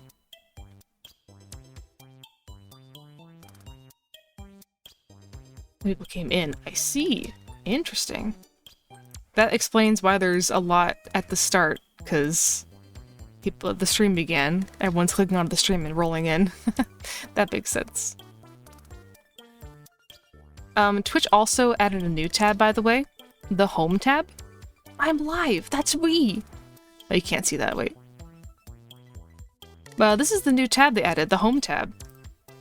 It's pretty dang cool. It gives you a bunch of like short and more like condensed Twitch stats that are easier to like digest. Let me make this actually smaller so you can see everything. There we go. Yo, Harmony, thank you for the raid. Welcome in, raiders. Hello. Revicat, it's in the fan art channel pinned at the top. But yeah, this tab is really cool. We've got like the stream summary, my most used emote for the past 30 days, which is, oh, other channels, yeah. People use this one the most on other channels. We have the analytic highlights here, which is actually pretty cool. It's nice and consistent. I like to see that. It shows your new followers from recent times. Oh, look at my top chatters. Hee-hoo. That's crazy. Guilty. We got the subs as well. We can look at our new subscribers. This is cool. I like this one. So it tells you if you're like missing an emote slot. I have 2 emote slots to add. And this is Twitch being like, hey, you should add those emotes. I can do a channel point icon. I can... What is this? Oh, a sub goal. We've already got a sub goal. We did that already. My sub badge is also by my love leg. And, you know, all kinds of cool tips. Oops. I need to like get rid of my schedule. This is way out of date. Yeah, so it's a really cool thing to kind of remind you of what you need to like maybe check on or update on your Twitch. If you scroll down, you can see like other people who are in your community who are streaming right now are also streamers. You know, my viewers watch Whiskey Dingo, and there's, yeah, these are the things from earlier. People watch just chat and streams. So it's a really neat new feature that I really like, because again, I think that sometimes the Twitch stats can be a lot to look at, and this is a good way to sort of condense it down and make it easier to look over and digest. It's a good feature, and I will stand by that. I like it a lot. Anyway. Bang, bang. Let's see if we have any more questions to look at. Oh, I haven't even looked at the Google Doc again. I forgot. Let me grab those questions again. Do. Also, hi, Judo. Welcome in.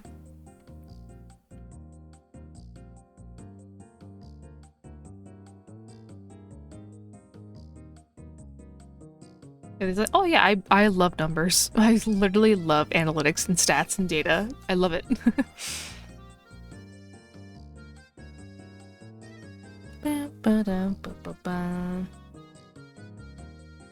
I figure out how to fill your background with. Do you just fill it with vibe-fitting art or self-made collage? Well, I just recently kind of changed my layout. But it's been kind of the same. I don't like a lot of clutter, I guess, on my streams. I like to minimize the amount of stuff on it.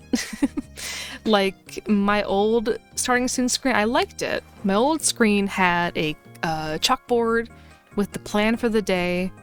There was chat cat art of me, the chat, and then a fan art thing, and it was too much. It was nice, but it was too much. I like this starting screen is good. You've got 2 of me, so I don't know why I keep doing this. The chat cat on the table. Oh, and then like, you know, starting soon. And this scene is just the table, chat cat, me, chat, and then the background. And my overlays tend to be as simple as I can have it, because I like things to be neat. I don't like clutter on my streams. I know people can have a lot going on, and to each their own. It's just not my kind of thing. So whatever looks good to me and to others as well. Very important. I'm a very picky person when it comes to art and layouts and how things look. Very picky. Okay. I'm looking at the Google Doc again.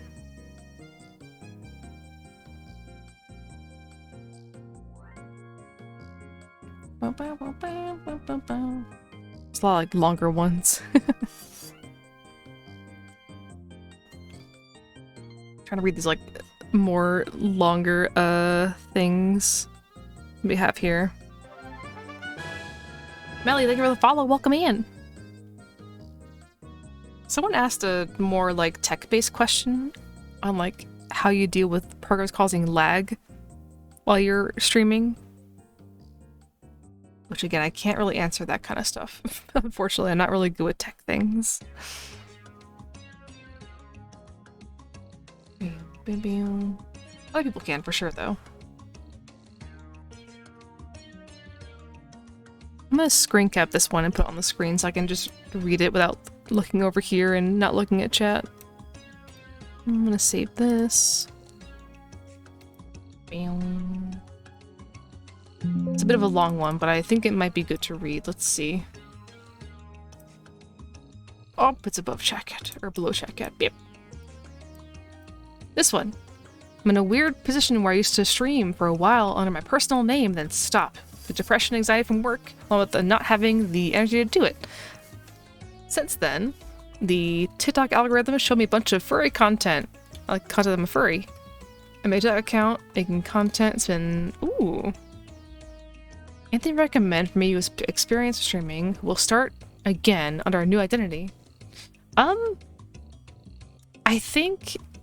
So this person wants to rebrand into, like, furry content. I mean, I think...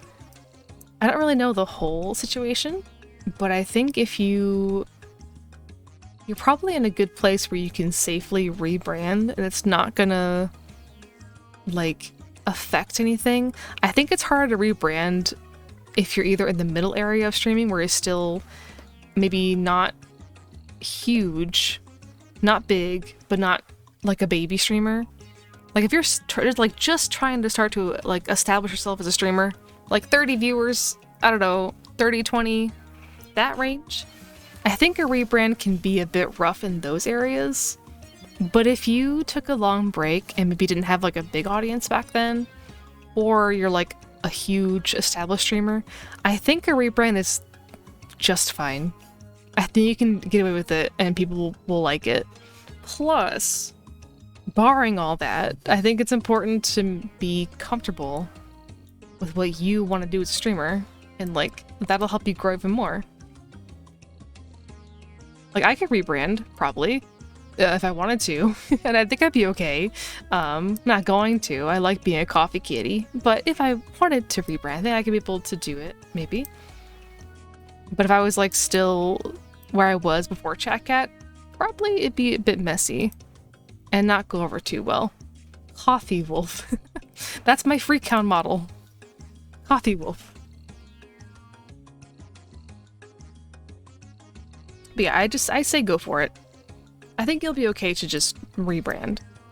And especially if your TikTok content is going really well, you jump on that ASAP.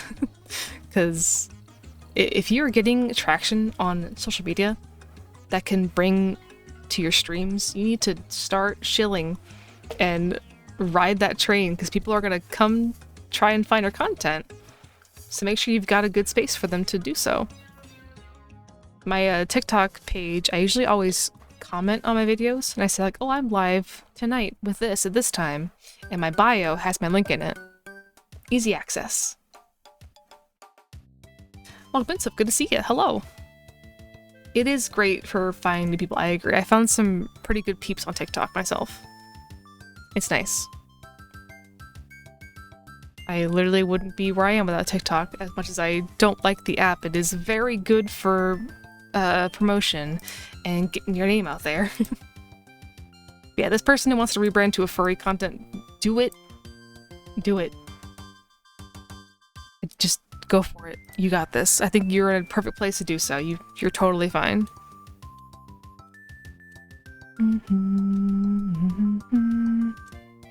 Axe asked a question about how do you keep motivation as an art streamer?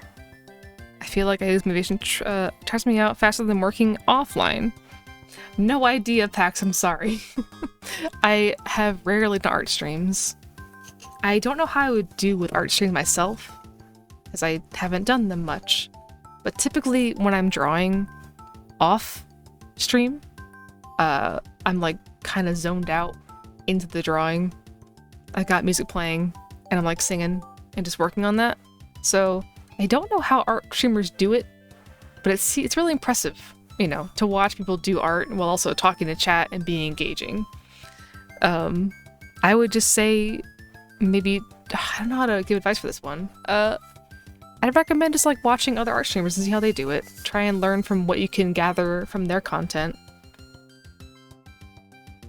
Same boat.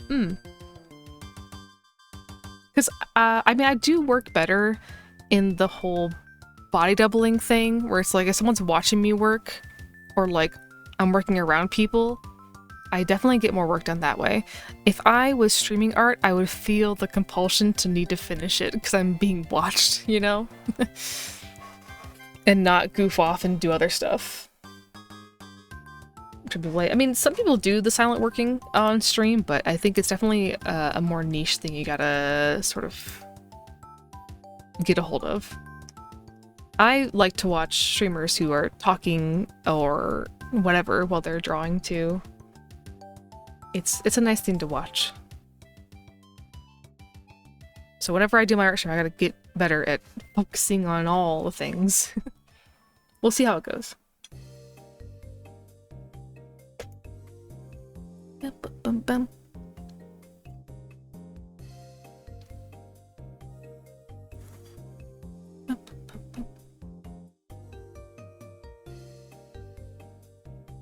Yeah, I figured, you know, the talking and work is a fine art, but the hard part is being productive and not just talking for me. Yeah. I don't know, I think I'd probably revert to my, like, commentary state where I would just be talking about, like, I'd just be Bob Ross talking about what I'm drawing, you know? I'm just gonna draw the hair like this, and now we're gonna draw the ears, blah blah blah. Maybe that works. We'll see. Project Live, I call it? Oh, yeah. I feel that. I used to be that way for a while, where I like had too much to work on at once. And I would like kind of freeze up about it. And suddenly, yeah, I mean, the tangents are always gonna happen, but again, I like watching people like draw while also talking about other topics and going on tangents. I just had to bounce off of, so I started hesitant about it. Yeah, starting any stream with the idea that you need chat to bounce off of is it's kind of a setup for failure, unfortunately. Unless you got people who are going to show up and talk to you, for sure. Relying on chat is usually not a good option. Unless you've already got a very active, established audience who you know are going to be there and talking to you. You gotta learn to talk to yourself. Taking the Bob Ross legacy? Yeah, look at me go! Ugh. Alright, take care, Fox. Have a good one. I'll be live tomorrow playing Elden Ring. I'm excited for that. It's gonna be fun.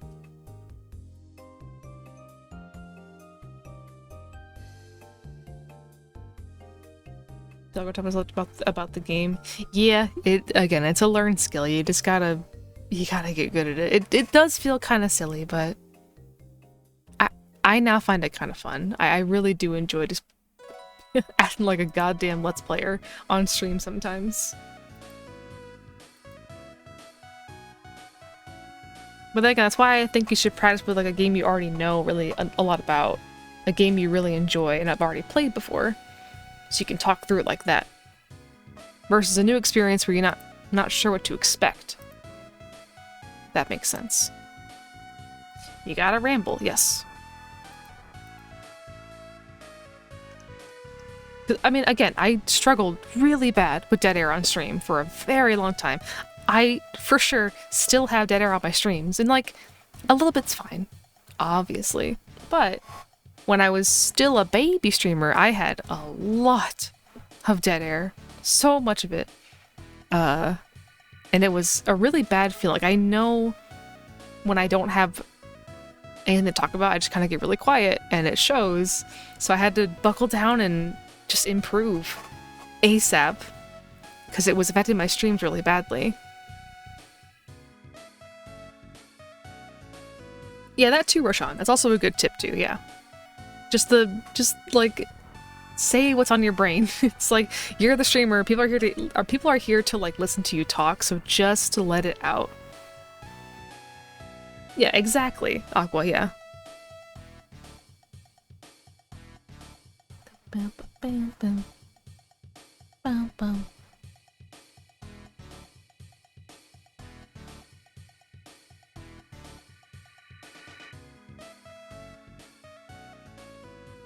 Do, do, do, do, do, do, do, do. Yeah, I'm looking at more questions now on the Google thingy. Bow, bow, bow, bow, bow. I'm just drinking water. Because I'm talking so much today, I had to hydrate. I guess. Just order. I really want a coffee, but I know I need to, like, just sippy on the water to, you know, not die. Oh my god, yes, that too. Oh, yeah, Aqua, a very good point. I don't care if you have 1 viewer, or 100, or 50, or 69 viewers, or whatever. Ban that guy, okay? If there is someone in your chat being a little weirdo, crush his skull and ban him, please, please. A lot of early on streamers want to, like, cling on to that new viewer, because of course you do. You want every new viewer because it feels nice to grow. But hey, guess what? If your new viewer's a creep, you're gonna garner more creeps because, yeah, you're making a space for it, and or you're going to scare off your other viewers by having a creepo in your chat. We're a mean person. Just ban them. I literally always say this. If your chat sucks, I'm not going to watch your stream. And that's just how it is. I like to read chat on people's streams. I like to see what people are talking about and how the streamer talks to chat. If your chat is garbage, I'm not going to watch you. That's just how it's always been for me. So if your chat is a bunch of, like, unfiltered, unmoderated, bullying the streamer or being mean or people being creepy, and the mods are just, like, either not there or they're just kicking their feet, I'm not gonna watch. I'm gonna go somewhere else. Yeah, I just think that some people, because they are either afraid to moderate or don't want to confront people, it affects their streams because their chat is terrible. Welcome in, Loopy. Also, welcome in, Casey. Hello, guys. Welcome, welcome. Yeah, I love being- oh my god, I love being a mean mod. I love being a mean mod. I love biting people. And, like, my mod team is so good because I need them to be that way. Chomp. My mods take no shit, and I love it. We got strict rules on my stream because running a tight ship means you've got a really good community afterwards. Welcome back, Void Sludge. Also, Pax, welcome back. Your spicy chicken sounds good. But yeah, it's definitely, again, I also, like, struggle with confrontation myself. So it's, like, difficult for me to want to be mean. Well, that's a lie. I've gotten better at being mean on stream to people who are jerks. But, like, more personal things, like maybe someone in Discord's being kind of weird, you know, having to do the one-on-one DMing is kind of hard. But if you want to be a streamer, and again, this is just me and people in chat saying it, you have to have a bit of an iron fist, or else you're gonna have a really garbage community or a garbage chat. Coffee, welcome in. My tail reacts to my emotions, so that's why it's, like, flicking around like that. If I smile, it wags really fast. See? But yeah, never be afraid to, like, ban someone. Yeah! If I get excited, my tail, like, goes crazy. Like, super fast. Ban the mods. No! My mods! Yeah, I mean, I think I just you know what I really don't like? Just to dish for a second, I really, really don't like the, I don't enjoy the bully the streamer thing people have in their chats sometimes, where it's like, just be mean to the streamer because it's funny. We don't do that here, because I hate it. I don't think it's fun to have an audience that's just there to bully you and be mean to the streamer. Even if it's like joking, it just doesn't feel good. Like, people can like jokingly be mean to me in my chat and I'll be like, nope, we don't do that here, okay? Like, you don't get to call me dumb, you don't get to call me bad or whatever. It's just And like, I don't know, some people, I guess it's their whole shtick. You do you, I suppose, but side-eye. Bombastic side-eye. What? Just not my thing. Honestly, Shiver, I got my, like, not taking shit from chat from Poppy. Watching how Poppy runs his chat when I was first starting out, where he would, like, call out people and just, like, shut things down so fast and swift. I was like, oh, hell yeah, you can just do that, huh? And it, like, opened my eyes, you know? The way he acts to people who are in his chat, who are really mean or weird or creepy or whatever, he don't let it fly. And I love him. Poppy is so good. So that's where I really helped, like, it helped me kind of get better at moderating my own chats. My saying, oh, that's nice. Yay. Poppy is a real one. On God. Yeah. But I just think that streamers should be supported by the community. I think it should be a two-way street. I think you should support your community and you should in turn get the support back. Playfulness is fine, but I don't know. I don't vibe with it. I don't vibe with that sort of attitude of mean to streamer cause funny. You guys can annoy me if you want to, but I'm gonna be real when it happens. This is why I make fun of your bad puns. I mean, yeah, Jerma's done too. Jerma has also, like, called people out being weird in chat, but that's like, he's a 11k something Andy at this point, or more probably now. So that's a different ballpark. You know what I'm saying? Yeah. I mean, I was just saying it earlier, Pax. If your stream chat sucks, I'm not gonna watch your stream.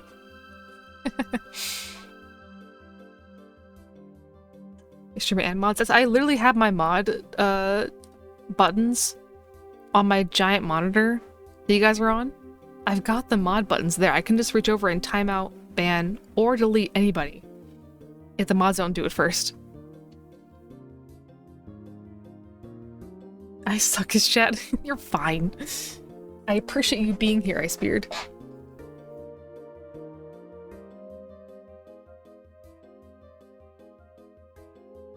And you know what? I also can say this as someone who has been a mod for people and have been a mod for some pretty shitty streamers with pretty shitty chats and pretty bad mod teams. I've seen it all, baby. I've been through it all.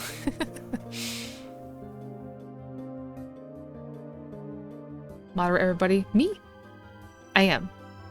I'm computer, so you best be on your best behavior, okay?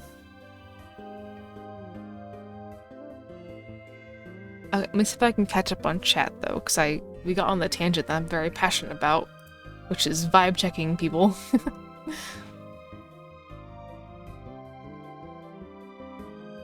PTSD flashbacks? Maybe.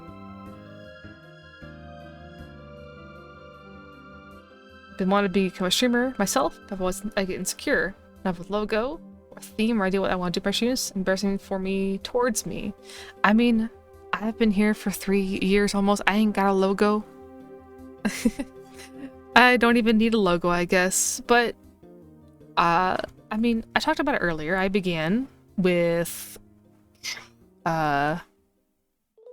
would you like to? I mean, maybe. When I first began streaming, I didn't have a solid theme or brand either. I think the important thing about wanting to stream is that you should just start doing it because you're eventually going to find what works best for you. Bam, bam, bam, bam, bam, bam. Cafe Spine was your logo? Nope, it's not. My backgrounds, these backgrounds here. Hey, let me just let me hide. All this was designed by Kiara Works. I didn't really give her much like notes. I gave her my models, my reference sheets, and a color theme. So all these things you see in the background were just the amazing work of Kiara and her outstanding talent. The one thing I like she did do, though, is that cafe cat sign on my starting soon screen. I like that sign. I put it in my VR chat world, actually. Yeah, it's just, you know, I don't have like a logo or a brand. You don't need like anything. If you have like, if you can do anything, if you can, I don't know, if you can run youtube.com on an OBS and a microphone, you can begin streaming. You can play, there's like plenty of games that can run on like minimal hardware. You can play those as well. There's always a means to start with like as little as possible. But I think a 0 viewer streamer is better than one who's not going live because they're afraid to start streaming. Because one of them put the effort in and began streaming. They done did it. Did the thing. Thank you, Shiver. I am like the pickiest artist when it comes to picking artists for commissions. It took me so long to pick out a background artist, and I found Kiara, and she is just phenomenal. So good.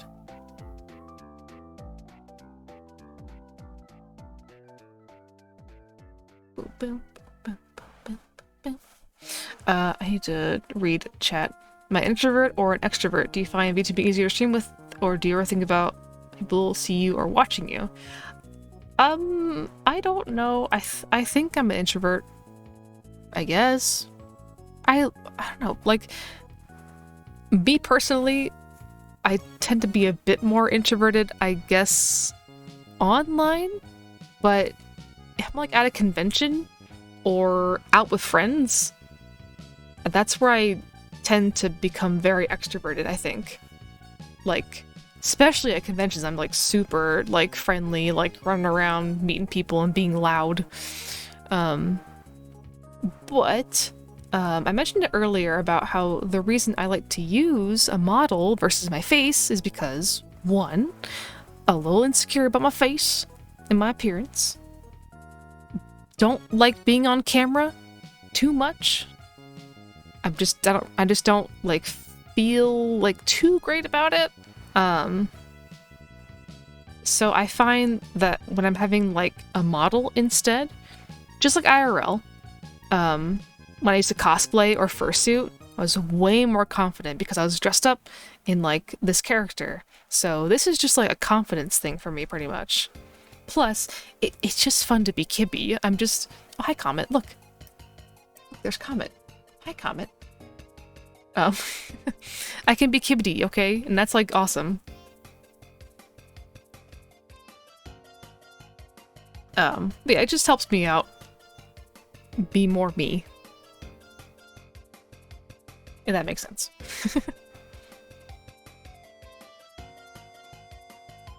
Plus, there's a thing that if you start making a model, if you start making live 2D models, you do not stop doing that. So even if I want to be a face cam person, I don't think I'd be able to do that because I just keep making... What the heck was that noise? Anyway, I can't stop like getting models and like I like it this way. I like that my job is to be a giant cat on the internet, you know? On top of the webcam, yeah, just the background of my room, which behind me is just my figurines. So Hatsune Miku and a bunch of other anime girls, but you see me, my cat form versus my human face. Yeah, Leg did that already, also. But I said it earlier too, I've been on face cam before. I'm not, like, trying to hide my face. It's just my Mikus. I need to get my hand cam set up so I can show you guys all my stuff. I have so many Mikus, and I have Kotori from Love Live. Hang on. I'm looking behind me now. Yeah, I've got a Kotori shelf from Love Live, and then a bunch of Mikus. And then between all the Miku characters, I have the Bloodborne Hunter. Just by himself hanging out with the girls. It's a pretty good setup. Not gonna lie. My favorite one that I have, though, I have a Dark Magician Girl statue. It is so cute. And I have a Light Yagami poster from the final scenes in Death Note, where he, like, does the reveal. In that pose where he's, like, hunched over and stuff. Oh, I love that figure so much. Yeah, whenever I do my hand cam stream, where I do the Garfield unboxing, I'll show you guys my model, or my figurines too. A little showcase. Welcome in, Cozy Jams.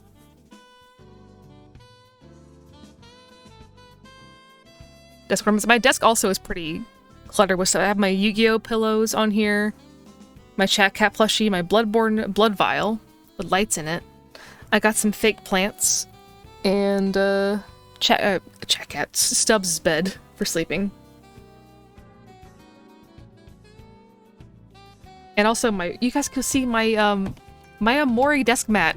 When I do the hand cam stream, you'll be able to see my really cute Amori desk mat that I have. It's so adorable. It's huge. Take care of a holder. Chat Cat Reel. Yeah, I got the old Chat Cat plushie. The first run. The second run is underway. I actually paid the artist for for the design of the new plushies yesterday. I have some Squishmallows too on my desk from my friends. Read manga? I haven't read manga. Blech, I can't talk anymore. In a long time. I think the last manga I read was Maho Shoujo Site, which is very gory, so warning. If you know, you know. Welcome, Maxie. Thank you for the follow. Some multiple models. How do you juggle each having screen time with chat desires? My model thing is an hour each. One, because I hate swapping models, and I want to make sure each model gets enough screen time each day. So that's just it. It's an hour-long cooldown every time. Never changes. And people get to pick. It's just whoever gets to it first. You gotta be quick, gotta be fast. Pick the model. A certain time brings big questions. I actually got to your question, Pax, and I didn't know how to answer it because I don't do art streams. We talked about it earlier. I forgot that you weren't here because you were getting dinner. But yeah, I don't have any experience doing art streams yet. I'm doing an art stream soon, but unfortunately I don't have much advice on that end when it comes to like how to keep energy and talking. But I'm sure, yeah, there you go. I'm sure Leg does because they're very good doing their art streams. They're really good at it. My favorite model?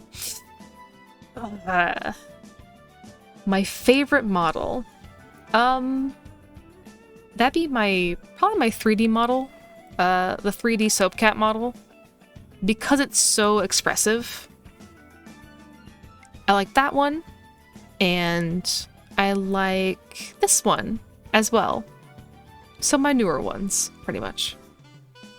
I knew it. Yeah, I mean, like, I always say this, once you go with the AR kit tracking, you really can't go back. It's unmatched, unparalleled tracking. Hang on, I'll put it on. Oh, my shoulder is like killing me today. Ugh. I think I laid down weird yesterday. Let me stretch.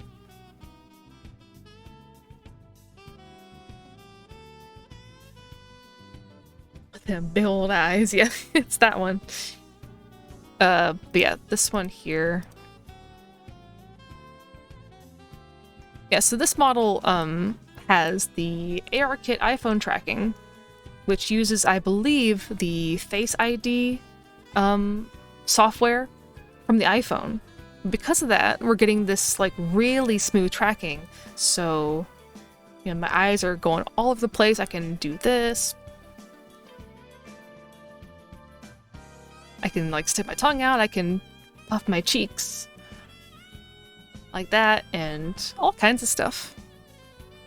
But yeah, it's really, really good. I love this tracking a lot. You cannot beat this kind of tracking. It's nice. We get that with VTuber models, or 2D models, sorry. Because 2D models, there's a program called VBridger, which also gives you the ARKit tracking. I don't have any of mine like set up that way, but I'd like to at some point. Where the heck is my model at? Hello? There we go. Yeah, you can get that same tracking in 2D. It's just, again, a lot of rigging setup. Like a mouth setup for VBridger is a lot, and rigging a human mouth is way different than rigging a muzzle and snout. We're a bit more limited here. I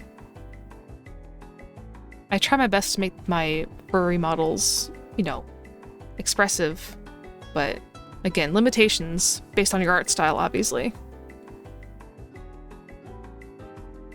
Yeah, we'll check that at the end of stream, Cheese. Thank you, though. I can't wait to see it. Any work advice? Keep focusing. I struggle with writing and turning my phone off, putting it away. For me, it's just I work best when I'm around other people. The whole body doubling thing, it works wonders for me. I have like working with other people in a quiet space where there's like minimal talking or like maybe occasional talking.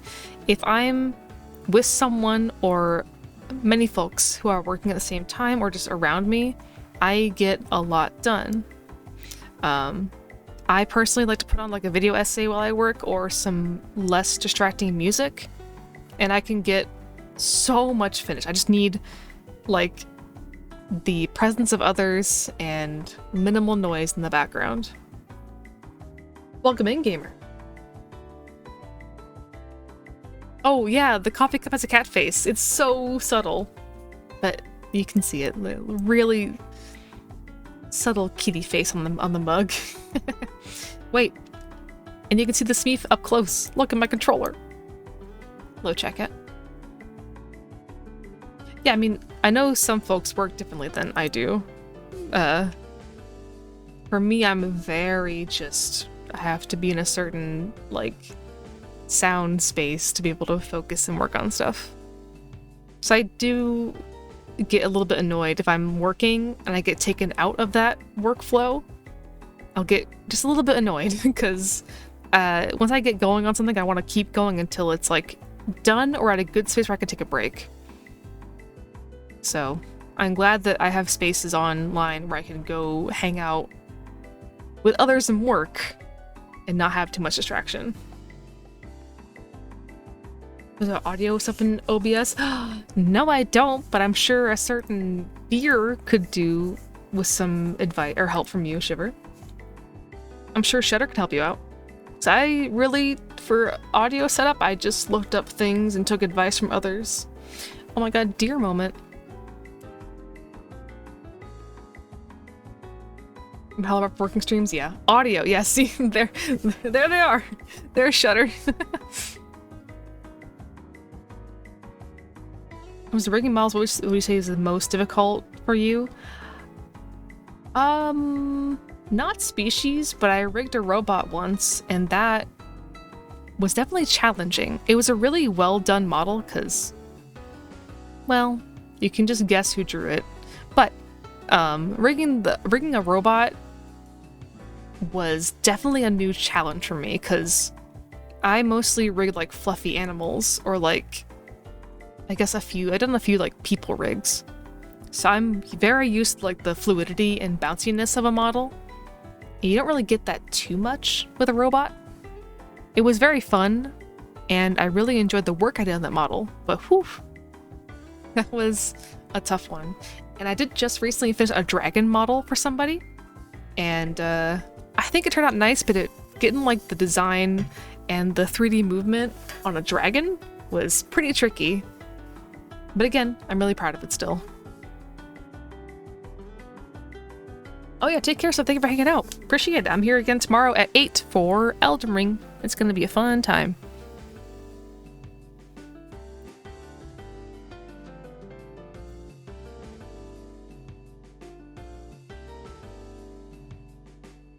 My autism. Yeah, I mean, I've only been, like, I was in a huge art slump for a very long time.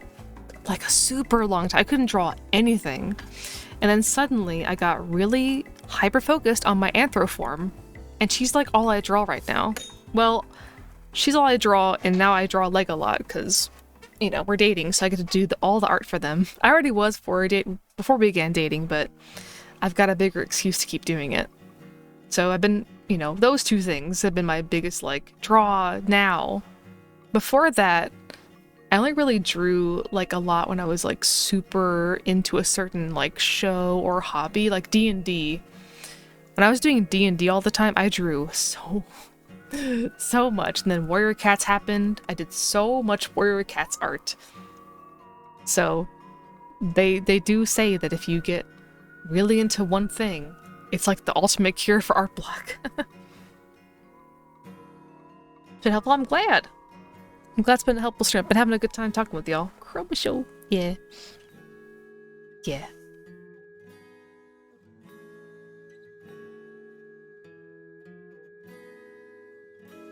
I want to draw tonight really badly, but also I want to play Zelda. Ugh, this true struggle. Yeah, back when I was playing D&D actively, I drew so much stuff. Just all the time. And for a bit, like I said earlier, I was just doing Warrior Cats videos and animations. But I like every day. So many cats. Didn't know. Yeah, I asked like out on Wednesday. This last Wednesday, I asked him officially to be my partner, and now we're dating, and it's the best thing ever. I'm so happy. This is on pause. I've got such good beads. I got Furry Bait into a campaign. It was called For Honor and Glory. I love that. Since this last year. Oh god. Yeah. It do be like that. It like guesses. Stop it. That's so sweet. Every day's leg day. It sure is. Every day.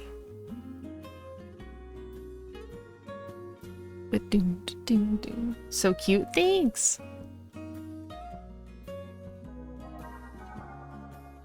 See, a lot of these Google questions on the document are like already been asked in chat. So I'm gonna go through it again just to make sure. Oh my god. Never mind. I found this one I've been dying to talk about. Wait, let me screen cap this one. This is a very cool topic. Yes. More. Well, should have. Oh, now I'm being called out. My tail's wagging faster. Okay. This question. Hang on. What the?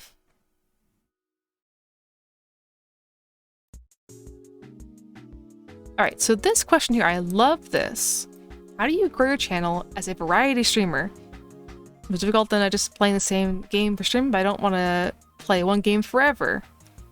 This question is so important because I think like having the variety is nice, but I think you still have to have consistency and some basis of a theme. For me, I am a variety streamer, but I stream 3 things. Well, 4 things pretty much. Soulsborne games every Monday, Nintendo games every Friday, and indie games. Those are the 3 constants on my streams. Soulsborne, indie, Nintendo. and Geo on Thursdays. And everything that's different than that is a theme night, like indie horror night.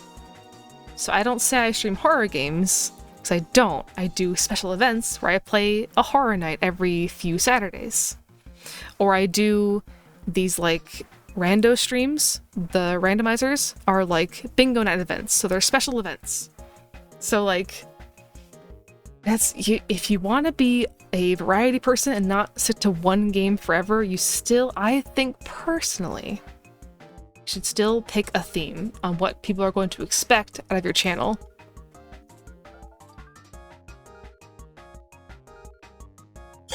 Very good question though. I am so into this question.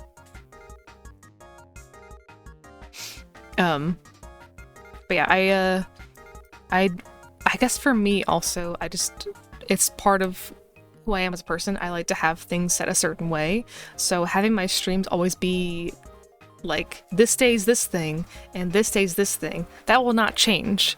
It's good for my brain, and good for viewers, because you guys will know if I'm live on a Monday, I'm playing something that FromSoft made. Like, I'm probably playing Bloodborne or Dark Souls. If it's a Friday, I'm either playing something Nintendo, probably Zelda. And then the Wednesday and Saturdays and Sundays are the indie games or the special events. And then Thursday, always GeoGuessr. So at minimum, there is one consistency, which is Thursday night. I'm always playing GeoGuessr. And I have been, like, geez, over a year now. Like, I know people don't like to hear the same advice, but consistency is so important if you want to grow as a streamer. Not as a hobbyist. I don't care what you're doing if you're a hobbyist. You're trying to grow your channel and bring in a bigger audience and have people come back. Consistency is really crucial and vital to you growing. Playing it fast and loose is not gonna be great. That's just how I feel about that. This is why I stream also at the same time. Besides Wednesdays and Saturdays, I do 8 p.m. or I do 5 p.m. because I like doing early streams on Wednesday and then Saturdays so I can like do things after stream. So you played you on Jay's screen. Oh, nice. Kitty.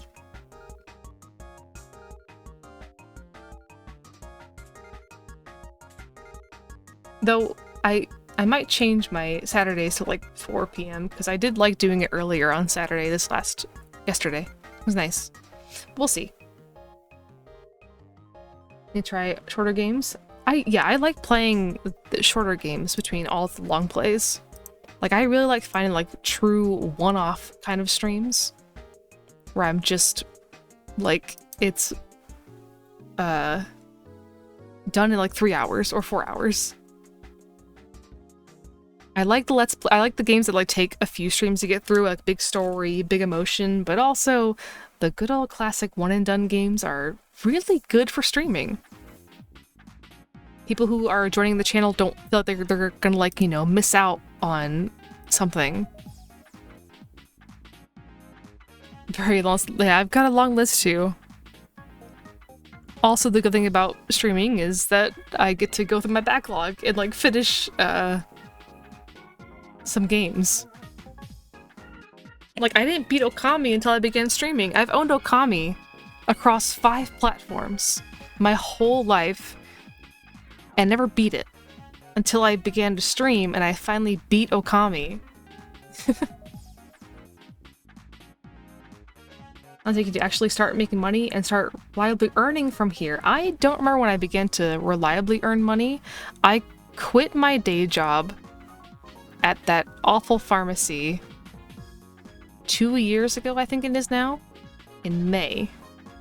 And when I quit that job, I wasn't just quitting to go full-time streaming. I was quitting to do streaming and also my old fursuit business. However, I still waited until, from streaming, I made enough money that I could pay my at the time expenses and bills. So it took me a bit. I think that had been like a year I had begun streaming. So over a year of like growing and trying to get to a certain point where I was making consistent money from streaming, where I could at minimum pay off like rent, or not rent fully, but like bills and stuff, and the rest I could focus on from fursuit making. It's, yeah, I mean, it's a very intense thing. I definitely, it's like you never know someone's like whole situation with streaming, but whenever I see someone go full-time, I do get very nervous because it's inconsistent. Streaming and numbers can be very inconsistent, and that's like fine, it's just how it is. But you really gotta make sure that you're, for a few months, holding a certain number of subscribers or income from streaming or content. Which, this is my full-time job now, like I said. Thanks to the community being so nice, I can very comfortably live as a full-time streamer, but I still do take commissions off stream. One, because I think they're fun to do, and two, I want to make sure that I have other ways to have income, just in case I have like a slow month on stream. Like, you know, slow, like not slow, but you know, lower subs for whatever reason, or I don't stream that much that month, whatever happens, I've got that to fall back on of commissions. And that's why I began to push for a YouTube partner, just in case I want to try and like push more edited content there and try to make money through YouTube as well. Yeah, like if I get sick or it's a vacation, like, you know, that kind of stuff. I can make up a little bit more money on the sides. Need comfy? Yeah, I mean, I am very open about the money I make on. I mean, I don't want to hide what I make off of Twitch, because I think I don't have any reason to do so. I think it's fine to be open about, like, what I realistically make from Twitch. Right now, thanks to everyone being so nice, we're at 750 subs, which is actually insane. Because we had that subathon, and I was a bit worried about the post-subathon drop, but it was a really huge stick from all that, which is amazing. I can't believe, like, how nice everyone is, you know, and give me their money. It's really cool that I can do this full time, which is why I work so hard for y'all. And why I try to give my subs, you know, good benefits too.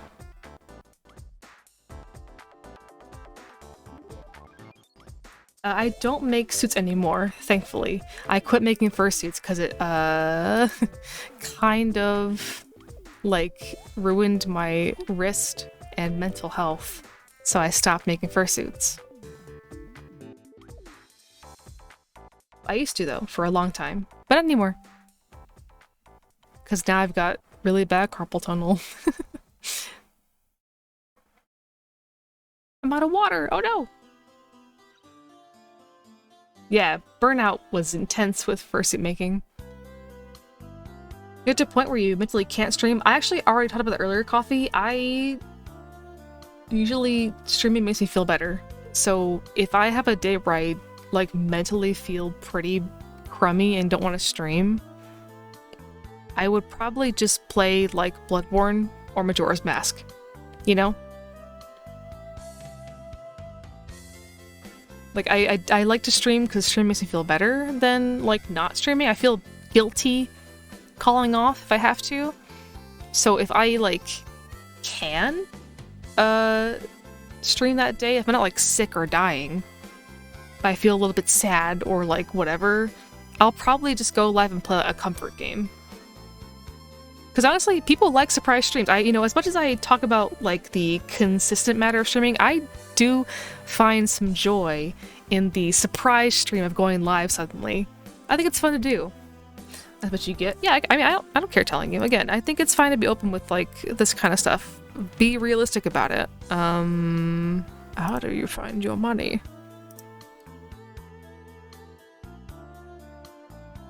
My estimated payout for this month is $2,752. Yeah. So that's, for me, really good. Thanks again to my amazing community being so goddamn supportive of me and throwing subs in my face. Congrats, thank you. It's kind of crazy to see sometimes. Yeah, I mean, it works for me in a lot of ways. After like really going through it for a long time, it's nice. And again, there's no need to hide that kind of stuff. I don't mind being transparent to y'all. I hope for something the grind culture Twitch often, or only on the bad situation. I'm on the grind set too, though. I have to admit, the grind set for me is real. I'm always on that work mindset.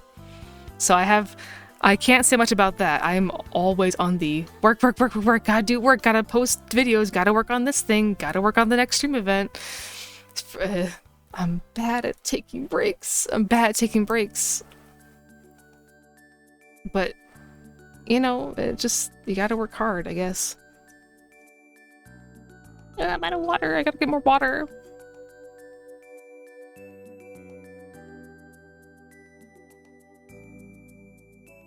Let's talk about something about the pen shop. That's good. That's good. I'm glad that you have that to like help you support and stuff. It's nice. I know. I've told you all before. My old job was really bad. I was a very miserable, mean person at my old job because it was so mentally draining and bad. I worked at a pharmacy for 5 years, and for a long time I worked at that during peak COVID. And I also was the best technician at that pharmacy, with some really shitty management and really bad customers for very bad pay. So, you know, like, I'm happy and feel very lucky that I can do this now with y'all. It, like, literally means the world.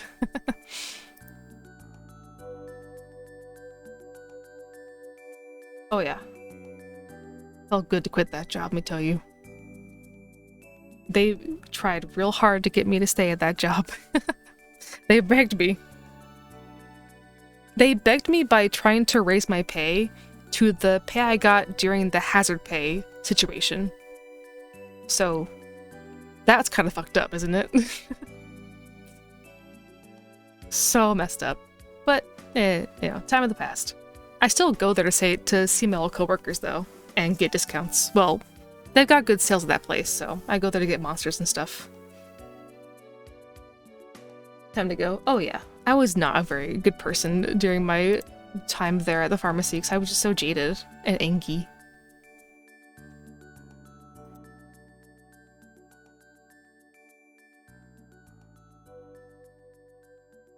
What else? Oh yeah, PAX. I don't know if I should get on that topic. I've got feelings and thoughts and feelings and stuff about uncapped subathons. I have choice words for uncapped subathons and 24-hour streams and stuff like that. Where's my smug face?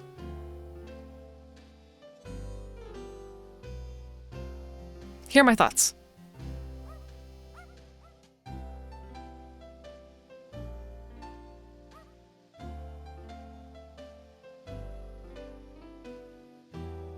They're my thoughts. Oh. Love your thoughts. Listen, I am a sucker for a good event. Okay? I love event streams so much. But as someone who's tried to do the 24-hour stream thing, it's not worth it. I don't want to get into it because I don't want to like hurt feelings. I just have a lot of thoughts about what people choose to do with their community and stuff. I think my longest stream besides a like 24-hour stream, my like longest stream where I like just kept playing a game was Majora's Mask. For like 10. It was like 8, 9, 10 hours, something like that. I don't know. Thank you for the subs. Cool, I appreciate it. The Prime to Tier 1, thank you. I don't know, I think people should just practice self-care and maybe be reasonable about stuff. Again, I don't want to get messy. Yeah, I mean, okay, listen, not to get like too personal, but like, how do I word this?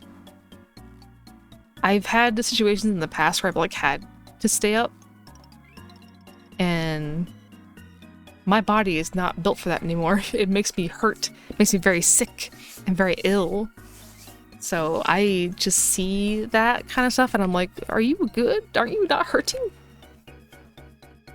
Yeah, I like the idea people do where they have the capped subathon, where it's like their max timer goes to a certain thing. If you just turn your stream off and go to bed, please just go to bed off stream. I don't know. I don't want to change topic.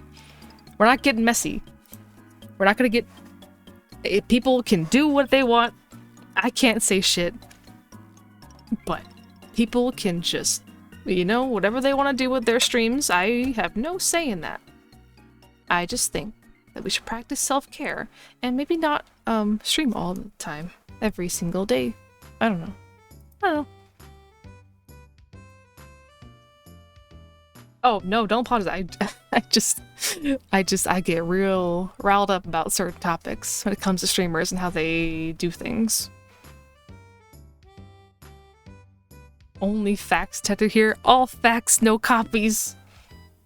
Ugh. Events are cool, soldier health. Yeah, your health is important. Please.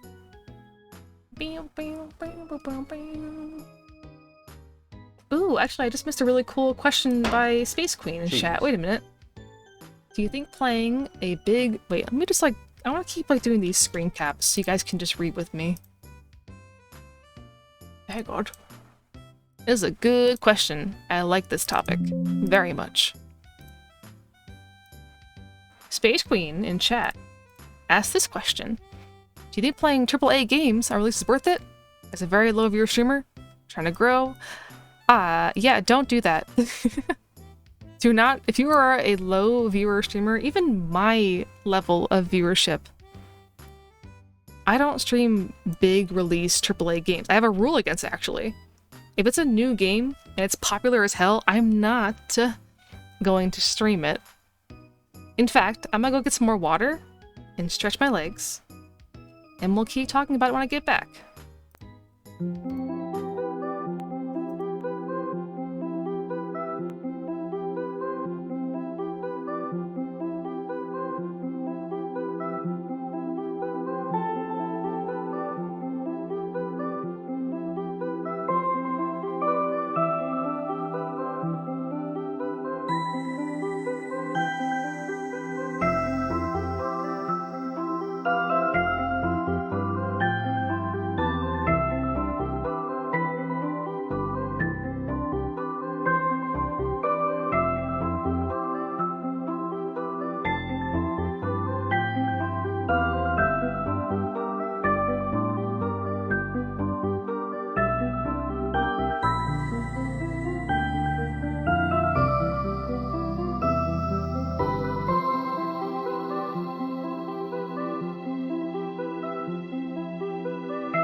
I'm back.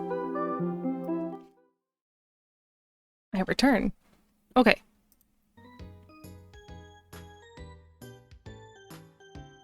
More oiter for me.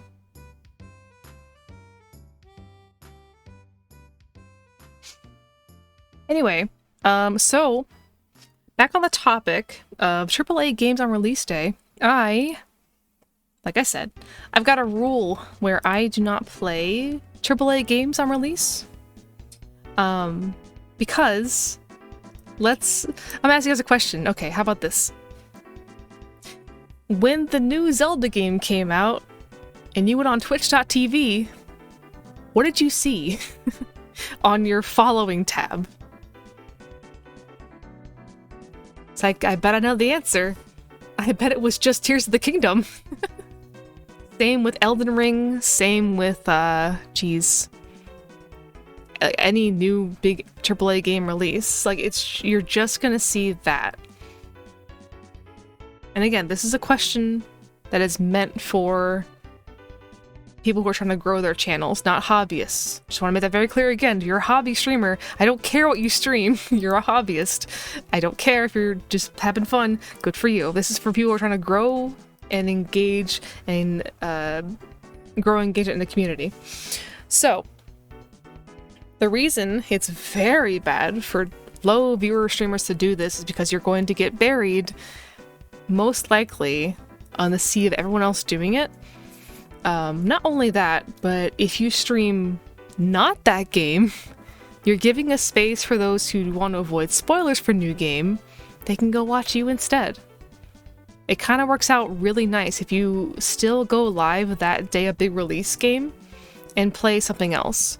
Because those who go on Twitch that day can see that you are playing something different and you can go watch them instead, or go watch you instead. And I don't know, I mean, definitely there's a certain point where you can get away with it. Like if, all the big time streamers can do this because they have that viewership that will still show up, or a good chunk will still show up regardless what they're doing. And they can take that hit, and it's fine, because they're already, like, in the hundreds of thousands of viewers. But as someone who is really into numbers and analytics, I can see people I follow who would go live playing Tears, and their viewership was, like, really a lot lower than what it was normally, because people are just avoiding the spoilers. Again, if you're just playing, streaming for a hobby, do what you want. If you want growth and want to see people come into your streams, don't do this.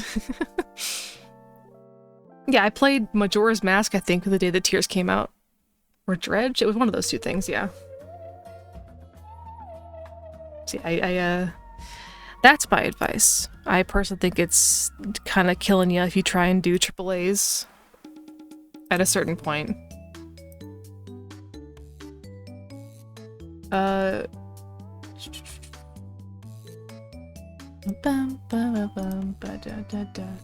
see more questions in chat.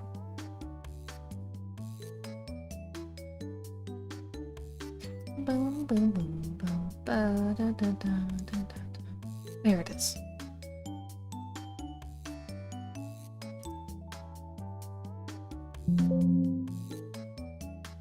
New question. Do you think the schedule days that you have got better for things? I like my days for streaming. I mean, I stream every day except Tuesday, pretty much. So I stream 6 days a week, literally. But again, this is my full-time job, so like, what else would I do, you know? Not only that, but it helps that my Thursday streams, I typically make them only 3 hours long. So like, GeoGuessr as a stream is like, it's more like the Zoomy day where chat can do like all the redeems and go crazy. But it's also a day for me that's a lot shorter, so it's like having a half day at work, you know? It's like a half shift. I don't have to feel the pressure to keep, well, not pressure, but like, I try to go a certain number of hours each stream. I tend to try and go between 4 to 6 hours. But Geo, I usually hard caught up at 3 hours, sometimes 4 if we're really into it. But it makes the 6 days a week feel a little bit less intense. Easy win day. It's just a night. I really enjoy my Geo streams. They're like, people love it. It's always fun. The chat can do all the redeems. There's all Zoom Eat Day. It's always hype and fun, but it's really relaxing. Same with Sunday streams. Usually, besides like today is more like talky and I gotta think a lot. Typically my Sunday streams are like the full comfort game, like Power Wash Sim, Planet Zoo. Lately I've been doing Majora's Mask, so it's been comfort game Sunday pretty much. Yeah, letting the kids have recess with redeemed. It's true. It's true. So, you know, am I live almost every day? Yes, but 2 of those days are really relaxing and just a little bit less on than the others, if that makes any sense. I'll be real. I'm gonna keep doing Majora's Mask Sundays for a bit because it's really, really fun. And I really like playing Majora's Mask on Sundays. So I'll probably keep doing that until like some big update happens for like Power Wash or Planet Zoo. But yeah. I like my Monday streams. I like doing Souls on Mondays. I like Wednesday's midday streams good. Saturday doing a midday stream is also nice, but yeah. It took me a while to figure out how I wanted to go about streaming as far as like days and time, but I think I found a good spot for it. There's no like, I'm still gonna probably try a few new things here and there, like, you know, some new times every now and then, or like, but as far as it all goes, I'm pretty comfy in my schedule. Is 2 short streams a week rather than 1 long stream? For me it is, because my days off, it just feels weird taking a lot of days off. Like, I don't like it myself. But I think if you are not me, not a little bit crazy and insane, I think 1 long stream might be better than 2 short streams. But I guess it would be something that you would have to like talk about with your community and viewers and see what they prefer. That too, by the way, important, is if you have like a community of even just like a couple people. Mara, welcome in. But I think it's good I do a lot of polls and surveys with my community for like small things, because it's hard for me to like choose what to do sometimes on streams. So I'll do a poll in Discord or a poll on Twitter and be like, hey, what do you want me to stream today? And that helps a lot. Just like the occasional like check-ins with your community to be like, hey, well, what do you want to see today? What do you want me to do today? And so forth. Now into our big long one. Yeah, I also try to like tell chat during stream like how long I expect to go per stream. Cause like I do feel kind of bad when I'm like gonna end and someone's like, oh my god, hi, I just got here. I'm so hyped for stream. I'm like, oh buddy, I'm ending stream right now. But I try and tell people like, oh, I plan to go like this much time today, or it's gonna be a short stream because insert reason here. Just so people know like what to expect as far as what's gonna happen on stream. I know, I literally always feel bad when people are like, oh my god, I just got here. You're still live? Wow. And I'm like, oh, I'm sorry.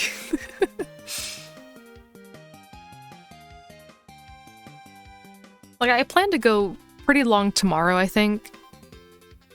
Definitely, yeah, definitely tomorrow's gonna be a long stream. It's Elden Ring. I want to play a bunch of it tomorrow for quite a few hours. So that'll be fun. Yeah, I mean, there is that too, where I'll be like, oh, it might be like a short stream, but I go for a wicked long time. Raids for your raiding in? I don't mind that too much. I think it's fun to do raid trains. It's like, oh, you raided me? Well, guess what? Come with me. We're gonna raid out. More people. Oh, take care, right? Have a good one. Thank you for hanging out. I'm glad you enjoyed the stream. Also, it's not one of the questions, but I like recently was like thinking about like my own personal like preferences when it comes to streaming. Starting soon screens. I think some people have way too long starting soon screens. And that's just my opinion. But man, I just mine are 5 minutes long. And during those 5 minutes, I am reading chat, or I go downstairs and get a coffee, I get a water, but I'm ready to go before stream. You can post links in chat, yeah, that's fine. For clips, yeah, that's fine.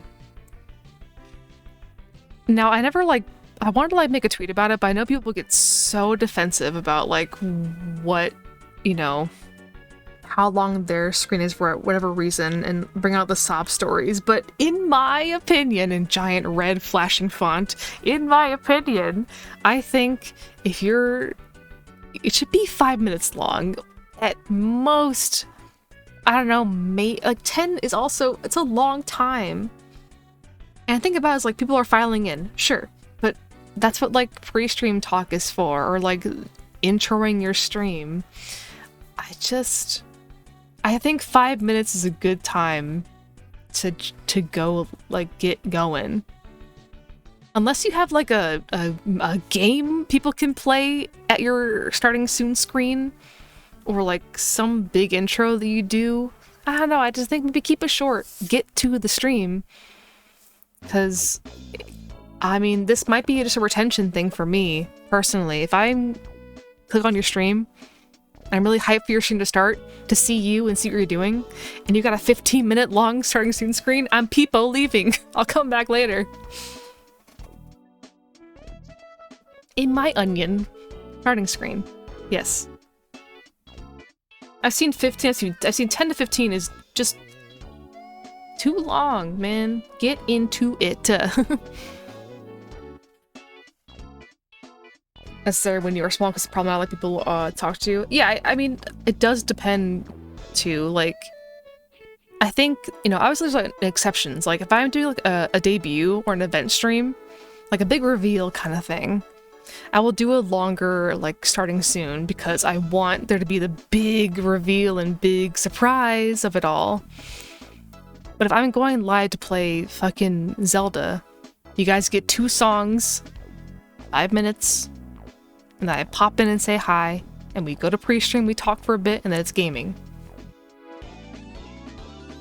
Yeah, listen, I'm not immune to the showmanship and the production of a good debut stream. I'm such a sucker for it. I love it. I love when people do like big old events for their models and stuff. It makes me so happy. So I'll be there. I'll sit in your 10-minute pre-stream to get hyped for your debut. Of course I will. I'm trying to do something like recently where I start talking kind of, yeah, that's what I've been doing too. Same thing. I will talk a little bit before I'll talk in this scene before I pop into pre-stream. Just to kind of be like, hi guys, how are you doing? Insert MissJackieCR intro bit here that I always say every time. And then we go here and talk for a bit. Yeah, I love how Jerma does his pre-stream. It's very cozy, very nice. Yeah, I definitely think it's important, like, to get into what you're doing, because here's the thing. What are you talking about during your pre-stream that you can't just talk about while doing the thing you came to stream that day? Like, just take the convo that you want to have with your chat and do the conversation while you're gaming or drawing. Just move it along, you know? Time directly on to the chat to drink coffee while in the toilet. Yeah, I love Jerma's pre-stream chat. It's like a magical place.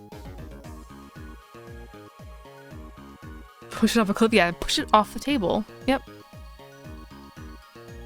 Yeah, unless you got like things to do, like unless you're like rushing to get to stream every single day, I get it. That makes sense. But for me, like, I get ready like an hour before stream. I always say this. If you open my chat at 7 p.m. Eastern, there is a 60-70% chance I'm already in OBS getting things set up. I've had people just talk in my chat during that time period because they know that I'm in there pre-prepping for stream. Pre-prepping? Prepping for stream. Hi, Sky! Boom, boom, boom, boom, boom. I'm people. Aqua is people, yes. There's an exclusive Miss Jackie pre-stream chat you can be a part of at 7 p.m. Eastern sometimes. Not always, but usually I will do the setup for that, so I can just hit live and sit back and look at chat. Welcome, Robin. Thank you for the follow.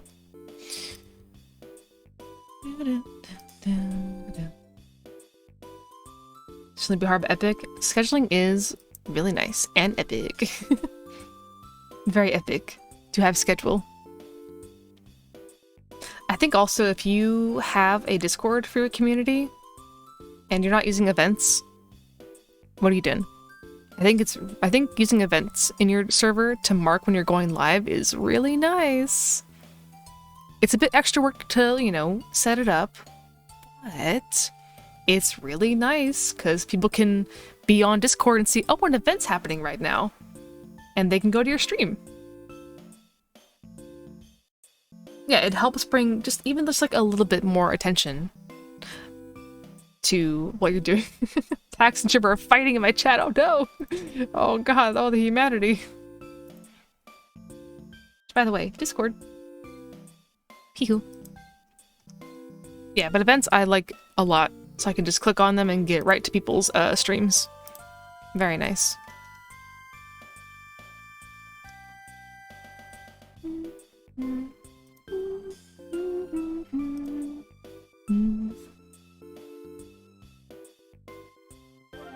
Welcome in, I don't know how to pronounce your name. Arkadel? Hello, welcome. Duper! Hi, Duper! Ah! Cheese. I've been cheesed. Wait. Okay, it is tracking. Just want to make sure. Why? Grab. Such a good emote. I love it. I'm gonna try and go through more questions. You guys can submit some more if you'd like while I'm doing this. I'm just gonna try and catch up. Somebody asked about art block. We already talked about art block earlier. Did the AAA question? The mental preparation stream. Should high quality equipment come before or... Oh, absolutely not. No. You upgrade when you can afford it. And that's an order. You don't go into this by buying fancy microphone. You go into this what you have in your room and you stream with that until you can safely A, afford it, or B, you know that you like to stream. Make sure you like streaming. Please.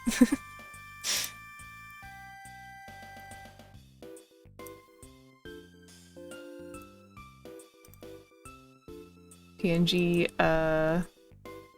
you like streaming, don't buy lots of D? Yeah, literally.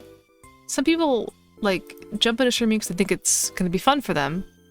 Or some folks, go into it with the idea of like, oh yeah, like Duper just said, well, streaming must be easy, I'm gonna go make money and be famous. And they jump into it, and they get the model, they get the equipment, they get all the stuff. And they don't like it, or they're not good at it. And I know that's kind of sucks to say, but it's true. And they waste money, and they fall on their face, and then they're broke.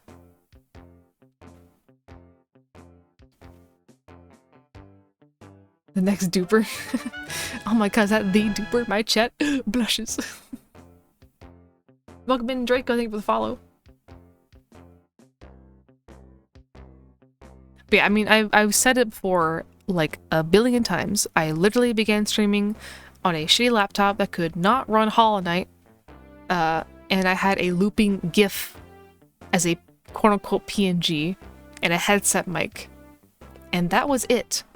So like, you're good. I just got a fancy gaming PC when I got Partner, so like, you know, it took me a long time to get good equipment for my streams.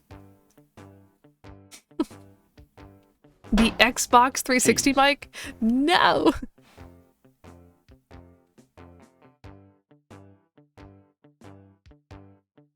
When I'm comfy, which is great. Oh, that's very good, yeah.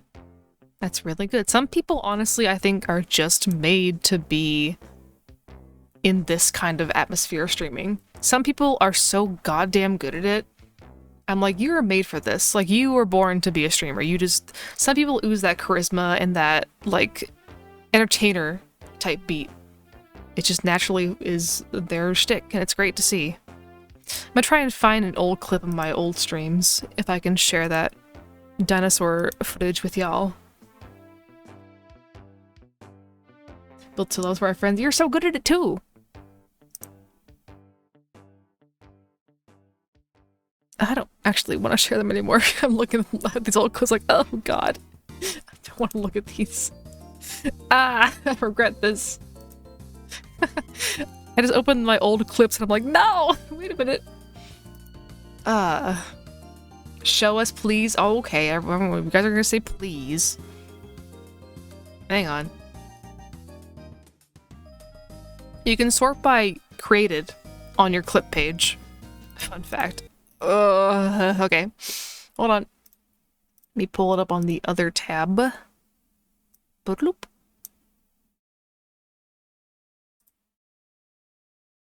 Little baby. I was baby.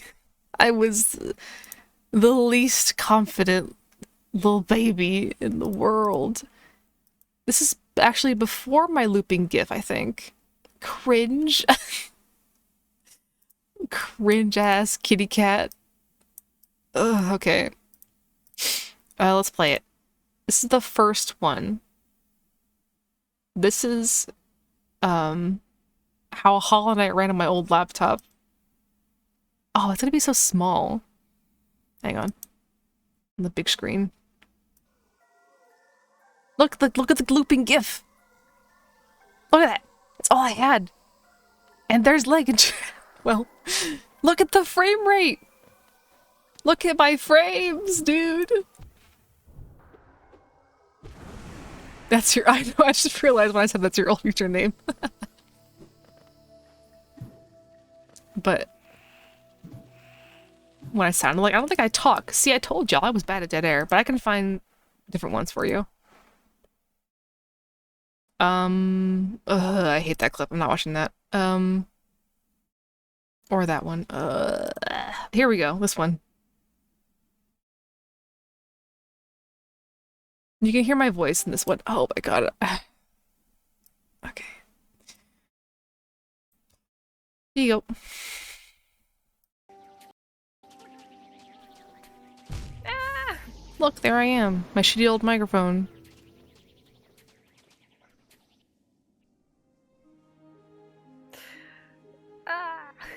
Yeah, I had these like reaction PNGs that I used a lot. Beautiful. I love this so much. I'm dying. I'm dying over here. Look, you can see my old model though. So I still have my lowercase I do. She called it cute. Shut up. Look, this is my old model though. Baby's first model. And my old layout. Old. My model does when I try and stretch.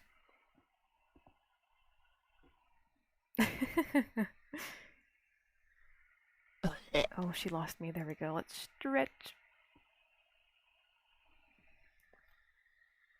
This was back when, before VTube Studio, when I used, oh, what's that really awful tracking program?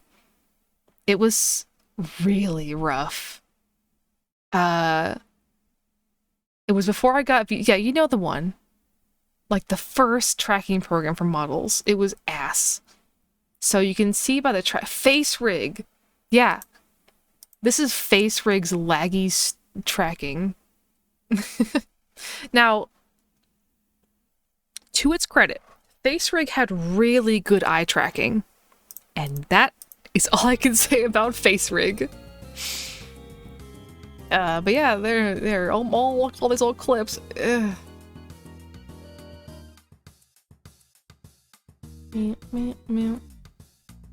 Anyway, that's the pre-stream. Anyway, yeah, I did not have the confidence of a streamer back then, so that was just fun. It's hard to be confident, like when you're just starting out for the first time. I definitely had to fake a lot of it for a long time, because, like, I don't know, I think I'm pretty good at streaming. I think I do a pretty good job. I actually enjoy watching back my VODs sometimes to look for clips and stuff. Like, I'll watch my own stuff, like, you know what, I did good today. Like, I think yesterday was a really good stream. I want to actually, like, edit yesterday's stream into, like, a full, like, video, because I really enjoyed how I did with that game. So I know I'm good at this now, but back then I was like, I gotta pretend that I know what I'm doing and pretend that I'm really good. People will believe me. And I guess it worked at some point, because now we're here. Yeah. I think it's a really rough thing to say, and a really harsh thing to, like, talk about. Touchy, I guess is the word, maybe. But one of the things that can drive you away from, like, streaming is if I can tell the person that I'm watching is not confident in themselves, it can be very off-putting to watch, which is, like, totally not fair to say, because you can't help that. But as a viewer, I don't feel, like, too comfy if I'm watching a person who I can tell is, like, just really unsure and, like, not fully at their mark yet. That's nice. I mean, yeah, that my old stuff was pretty low quality. The vibes are low. Yeah. I don't know. It's weird to, like, word it and talk about it, but also up Inspire. Hello. Again, like, streaming as someone who wants to grow and, you know, get better and improve, it's a skill. You have to work really hard to get good at it. There's a lot of, like, moving parts to it as well.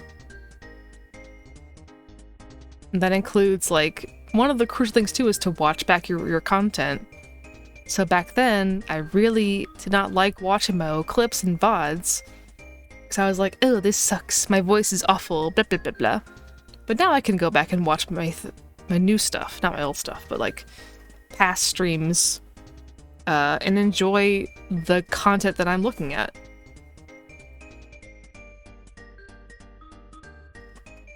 Sound so shy? Yeah, I was very shy back then. Oh yeah. Absolutely. Truest baby of form.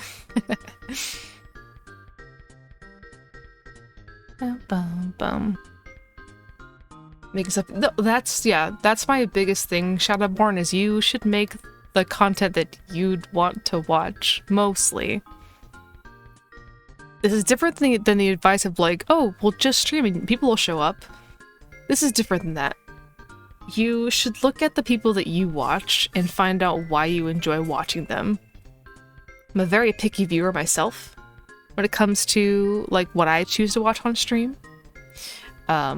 So taking the parts I like from the people I watch on the regular really helps me, in turn, improve my streams. Have a good lurk, Roshan and Pax. Have a good lurk, guys. Because I know what I like. I like immersive gameplay. I like streamers who get immersed in the games and really take in the story and the vibes. I like art streams. People are, like, really talkative and there's tunes playing and it's a good vibey kind of space. And I like watching people who are really, like, passionate or informative about the topics that they stream about. whether that be a game or whatever. I like those things a lot. So I try and bring those into my streams if I can, because that's what me outside of me would watch. It's like, would you watch yourself stream? No? Okay, well something's wrong then. Please fix. Maybe. I guess it doesn't always have to like be that way. I guess some folks can just make the content they wouldn't even like, but I just don't know if that's a good way to go about it.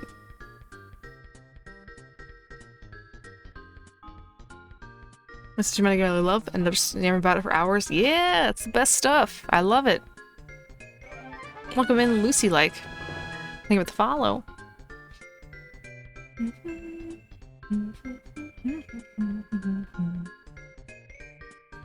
But that's why I have like my backup games, quote unquote. I've got a backup plan of games in case I go live one day and the game I want to play isn't working for some reason. My backup plan is always like a few games I can turn on and either talk about forever or I know I'm going to enjoy. And those games are Baba Is You, Bloodborne, Majora's Mask are my 3 backup games in case of like a true failure of the plan of stream. I can put one of those 3 games on and I can play them. Because I really don't think, well, how do I word this? Like I know if like people have like a plan for stream go wrong, they usually just do like just chatting. But like, I don't know, I'm not really big into, personally, I don't think I'm really good at doing like just chatting, where I just like sit and talk about things or like watch a video. So I prefer my backup plan to be a game I can put on while I talk to chat and stuff. So that's why my failsafe is always going to be games. We've done a few like fail safes where I watch like a coffee video. You watch those AI streams? No, I don't watch TikTok lives. I prefer my brain cells to stay intact, actually. You wouldn't catch me dead watching a TikTok live. I don't even look at that tab ever. You couldn't pay, well, you could pay me, but like I'm not gonna do it. No, I don't watch those. That's like the lowest form of content at this point, is TikTok lives. Get your bag, I guess. Could not be me. But get your bag. I'm not gonna ever shame how you make money, as long as you're doing it safely.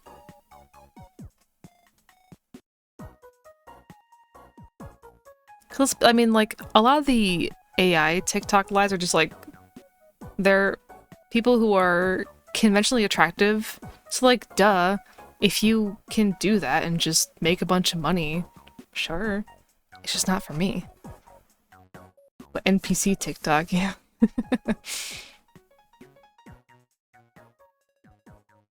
I never wanna shame how you make your bag. As long as you're not hurting people, it's fine. Everyone's screaming. Yeah, those are that. Those ones I don't think reactionary content is good at all. I think it's kind of lame. My nails are so dirty. I've been growing my nails out, which I'm really proud of. Because I used to bite my nails a lot, but they're growing so good. I'll just show you guys when I do the hand cam stream. Hate my nails again. Yeah.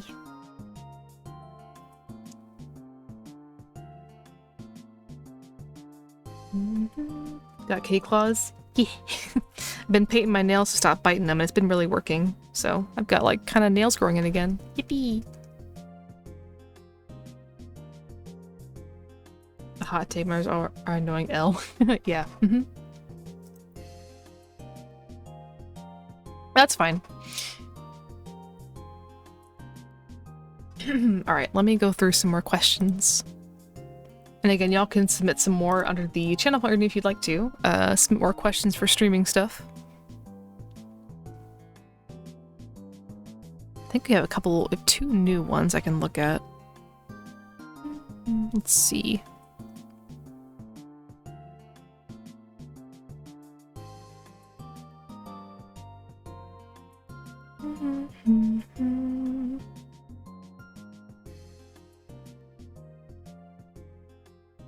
Hope hot take your takes aren't hot. Yeah. I love like hot take, and it's the coldest thing you've ever heard in your life. My favorite. It's my favorite thing. Most tepid take in the room. Yeah. That's like all of like VTuber Twitter's like hot take, and it's like the most like lukewarm take about streaming you've ever heard. Do.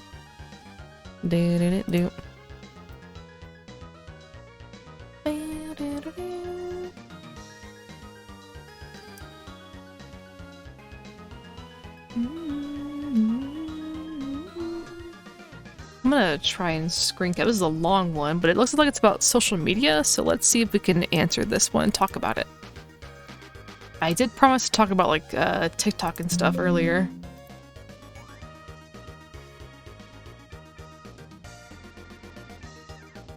Yep. This one's long. It's a redeem called Ask Me a Question. So in the channel points. So this one, this question reads, I know when let's see. Music bit past for streaming. I'm gonna talk about it. Not very good social media part. Never really posted a lot growing up, even though I had the accounts. Never really know what to post, other than the random thought here and there. Then the little I'm streaming tweet right before I go live. Do you have any advice on how to get better at being likable on social media through posts and not seem like I don't know how to release emojis, even though I have no idea how? I doubt there are any references on whatnot, but anything seems better than copying a big streamer tweet and saying it as my own at this point. This is interesting. Yeah, like, this is the thing. If you want to be a streamer and you want to grow, you've got to get good at social media marketing, and it is a doozy of a task.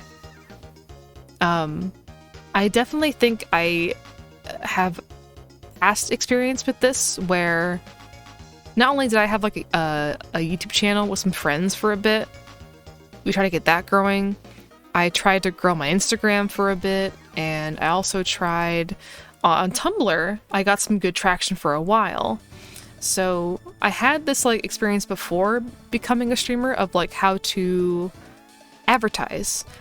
I also had a business that I owned. I owned a fursuit business, so I had to learn to live and make money, how to work social media, and how to post and get people to see your stuff. I think with streaming, I have found a lot of success in like talking about your stream the day before or like in the morning the day of to kind of like garner the hype of the stream. Trying to avoid like really short, because like I see some people do the auto Twitch tweet where it's just like, I'm doing this, or like I'm live right now playing this game, and then the link in the same tweet, which I think is really bad, because first of all, links in the main tweet is really not good. I think you need to personalize all your posts so you don't seem like a goddamn robot. And if it really helps, I typically follow a system with all my posts. Like literally I have the same system for everything I do. Everything's a system to me. And I'll explain that right now. I already talked about how my titles and going live tweets, or sorry, going live Twitch things are the same format. It's like comment or joke, and then it's the game, first playthrough or part something. And my going live Discord posts are literally always the same formula. I do live in all caps with 2 matching emotes that match the game we're playing that day. And I will give you info about the stream. And then I'll talk about like the vibe. It's gonna be a fun time or gonna be scary. Insert thing here. I say, come say hi, and then post the link. Every single time. Or I'll like do like a little like clickbait hype thing, like, oh, come see this cool art I did, or like a model reveal, stuff like that to kind of drive the need to click on the link and come in. And my Twitter posts are the exact same way, just a little bit different, where I don't post the link in the first tweet. I will post like a drawing either of me or a GIF from the game I'm playing, and then I'll reply to that with like the Twitch link with an emoji. And my TikTok posts are also on the same system. It is always one line, and the first word is always chat cat, because people are gonna see just the first caption, and I want them to see chat cat, because chat cat is what gets clicks on TikTok.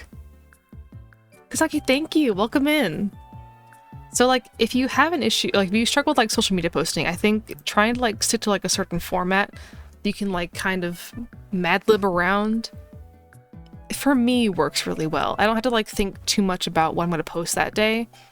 I can kind of follow a vague format and people can expect that of me every single time.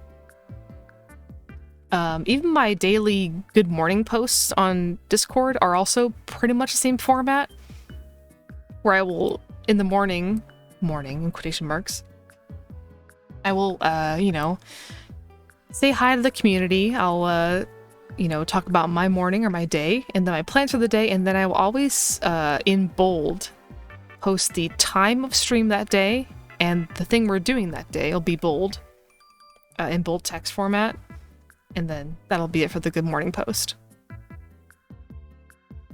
But yeah, unfortunately, it's really a lot to talk about when it comes to social media. It's really a tricky beast. If you can find maybe a post that you try out that seemed to work really well, just try and like use that for a bit if you can, and see if that works for you. I know for me also, when I was doing a lot of Dark Souls games, I used this bonfire lit meme of my character every time, and that always got like people talking in the stream chat. So stuff like that too is really nice to try and draw some engagement. Oh my god, hang on, my back is killing me today. Big stretch.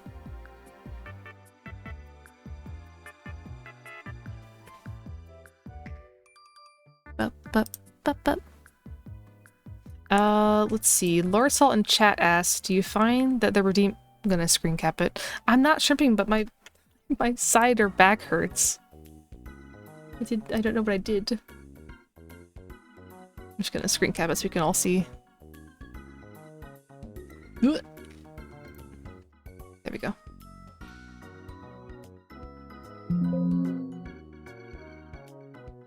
Okay. Lord Salt asks in chat, do you find the redeem system, be it chat cat or other redeems, are a useful way to reduce dead air and downtime in streams? What made you choose the redeems that work for you? I choose redeems by funny sound that I like. Or relevant memes that chat, or not relevant memes, but like things that chat also like a lot. Chat cat is not a way for me to fill dead air. He never was that for me. Chat cat's entire creation purpose was to give chat more things to do and to sort of help bridge the connection between me, the streamer, and chat by making chat an actual kitty cat that could like talk to me. That was the whole point. The whole reason I made chat cat was to bridge the gap and get more engagement and sort of strengthen the connection between me, streamer, and you, chat. Yes, you literally are Legion. Chat cat is all of you condensed into one little guy. But I think chat cat does the opposite of fill dead air, where he always talks when I'm talking. I'm kidding, kind of. But no, I don't think that he never was the way or a good way to get rid of dead air. I think that redeems can be good for that. Like, I really also enjoy the bit that like everyone does, kind of, where like if like a streamer goes like on a BRB, people just like spam redeems. That's fun because you're giving people things to do when you're away, going to get your drink or to go to the bathroom or go stretch. Having those redeems there can like help your chat kind of stay, the retention can stay there, and they can do things while you're gone. A little mod guy. Untrue. No. The mods cannot be a collective. That's not going to be possible. I'm dating one of them, so, you know, that one's mine.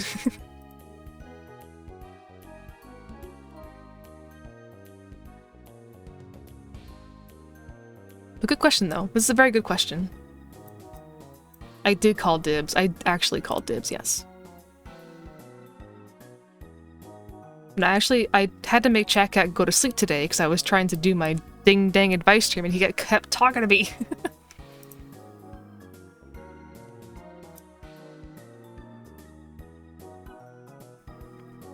Okay.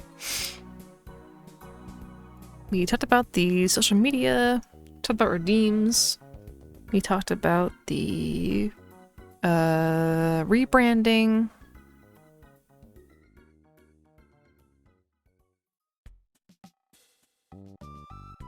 Oh, someone asked, I think we did kind of cover this a little bit, but I think the first part of this question is actually really cool. So I'm gonna put it up on screen.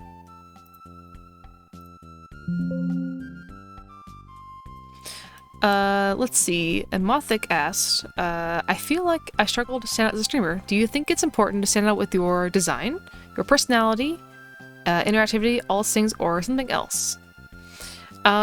This is really cool, because, I think that having a unique design definitely can help bring people in. But trying to be a unique design is probably setting yourself up to maybe fail, because that shouldn't, like, looks cannot get you that far as a streamer, more so a VTuber, because you have to have like something else or you're gonna lose that viewership. Because I have seen like some people sort of blow up suddenly based on their really cool model, or they're really cute, or they're like whatever.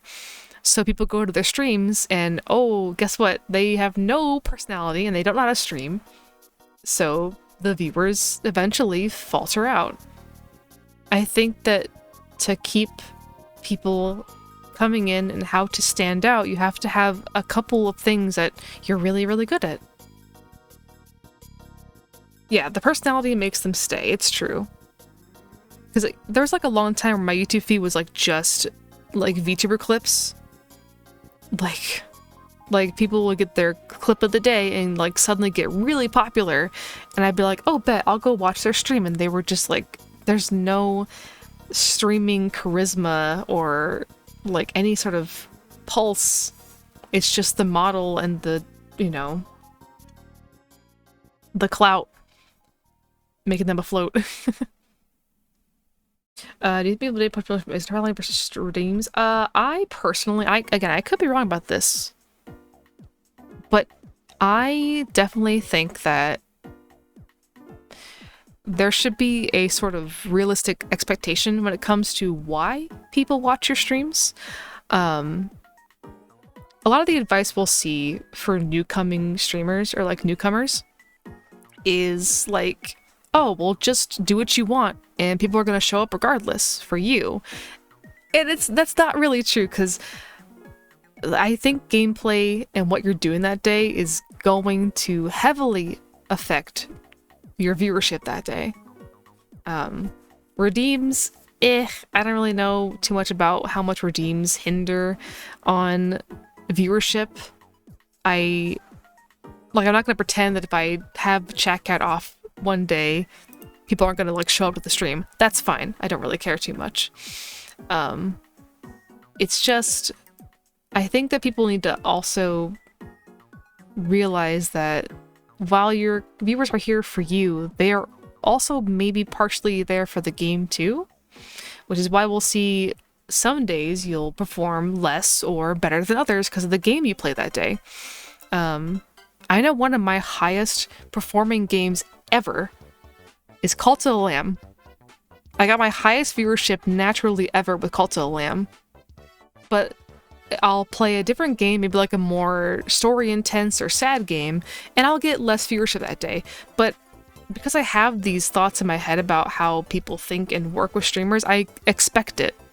Like, I know, like, oh, this might be a bit of a lower viewership day. That's okay, though, because I know that there are people in my community who love a certain type of stream and certain types of gameplay from me, so I want to deliver that too, both for me and them. Hello, Ash.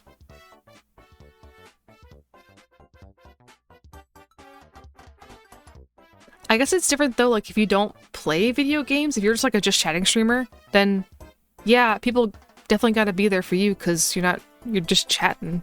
So they are in fact there for your for you, because that's all it is. Opinion on people do verified only chats. I don't really care. I know people do like verified to keep themselves safe from bots. But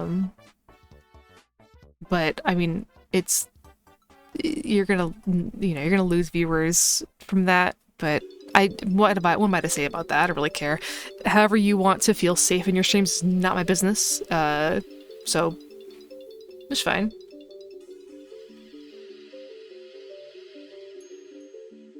Yeah, I really had no opinion on that. People are gonna click away probably, because like there have been like known studies that show that if you have to click like a few times to do a thing online, they're gonna click away probably or give up. But again, like bots and stuff are a pain, so whatever helps you feel secure in your streaming, I don't mind. I don't care. I feel like if you play a bad game, you can still make it good. Some people like make their whole career that they play bad games, but they're really funny and charismatic, so it's entertaining. Yeah. It depends. It's a case-by-case thing. How I personally feel about how to approach why my viewers are here. All I really cared about for a long time, personally, was I was afraid for a bit that people were only here for Chat Cat, but knowing that's not true, some people are still here for Chat Cat. I don't really care, that's fine. But showing up for everything else, I'm happy with that. I just never wanted to be... I was always scared that like Chat Cat would like overtake me as the streamer, but thankfully that is not the case. Do you think pre-roll ads are better or mid-roll? I've had a lot of difference given on it. I'm always leaning towards pre-roll and then the rest of the stream, but had a lot of other people say mid-roll is better. I actually don't know how I feel about mid-roll and pre-roll ads. I do kind of like when streamers know an ad's going to happen, and they prepare for that by either telling chat or like putting a screen up for a little bit. Versus, I guess it is annoying to get ads. If you click on someone's stream and get a pre-roll, that can be kind of obnoxious. But also, I don't really care because they're getting their bag. Ideally, hopefully. I don't do ads on my stream. I don't really get money from ads. Because again, I'm thankfully very supported by the chat and community. But if people like want to roll ads during the stream, I think I would prefer mid-roll, and the streamer can see that and prepare ahead of time. Pre-rolls can just be obnoxious garbage. But again, if the person's making money, get your bag. I'm happy for you.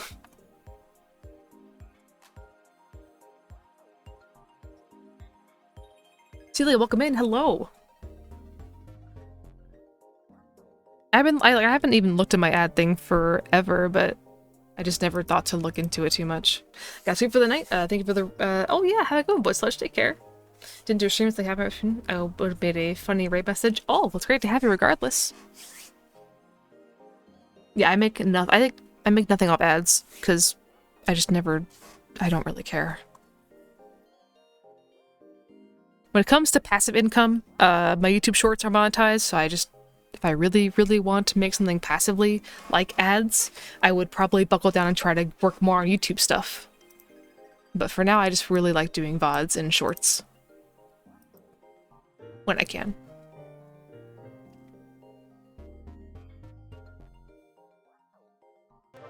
Welcome in, Alcaris. Thank you for the follow.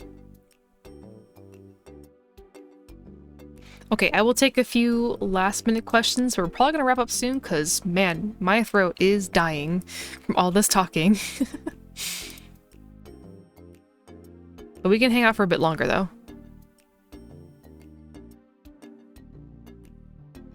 My ears wiggle. Yeah, my ears do wiggle when I talk because they're expression based. If I frown like this, they go down. If I smile, they go up. Like that. Aqua, yes, but that is a personal thing for me. I do not like any food-based funny content because I have a very weak stomach and I get really grossed out by unsanitary things or just gross food in general. So I've always hated the pilk and one chip stuff. I don't want to watch you eat gross food for funny. No. Like, I've had to tell my friends, like, don't share gross food with me. I don't want to hear it. Take it somewhere else. So for me, I literally, you couldn't catch me doing any kind of food challenge on stream. I'll do the eat a good snack challenge. That's about it. So me being like sick of it is just, I am physically adverse to gross food content. I can't do it. I can't do it. Anyway, welcome in, Avery. Do you have a favorite chat cat bit that you upload online? I definitely do a favorite bit. I can't recall which one's my favorite though, but there are a few chat cat bits that are like my top favorite. I can't think of which ones are which, but there have been some absolute bangers. I like when people make chat cat sing like video game tunes. That's always good. I always like the how it feels to chew 5 gum ones as well. Those are fun. I managed, man, how do you time manage streamless stuff like content, TikToks and tweets for full time and struggle with this? Have I forgotten? Oh, for me, it's just, oh, the hot scorpion lady bit is so good. Yes, I love it. The hot scorpion lady in your area. That's a really good one. I kind of like talked about it earlier, Squid, but I think for me, it's just a scheduling thing. Trying to sort of have those specific hours in the day you can put into making those making that content. I said earlier, for me, when I wake up, I need to get my TikTok for the day edited and posted before 3 to 4 p.m. and I wake up at like noon, so I sleep in. Noon to 1 p.m. is when I get up because I am a late night cat. But yeah, I have like certain times of the day where I have to work on certain stuff just because if I don't have like a certain schedule for things, my brain will not focus on them very well. When it came to doing full-time, or not full-time, but like a full-time job while streaming, for me, I always gave myself like an hour break or so between the job and the thing I want to do that day, whether it was fursuit making or streaming. Having that hour to like decompress between the two separate things before you jump into it is also, I think, really important. Because I would get home and then just like sit for an hour, not do anything. I would just sit, eat some food, and just get cozy, or not too cozy, but you know, before I put my brain to like work mode and not like job mode. Finally back. Welcome back. Also, where are my tunes? Hello? My tunes died again. Fine. Be that way.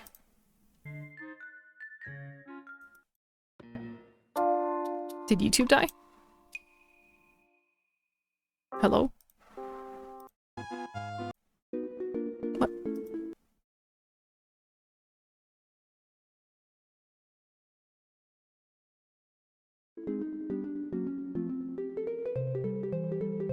That's weird. I can't hear anything.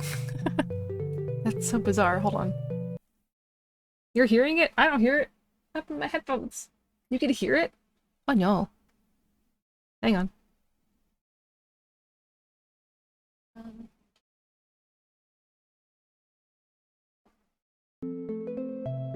Oh, there we go. I nudged the volume on my headphones down by accident. Whoops. Anyway.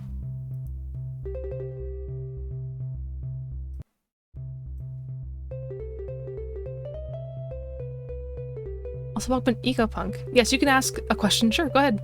I got time for like one more before I need to like get out of here and rest my voice.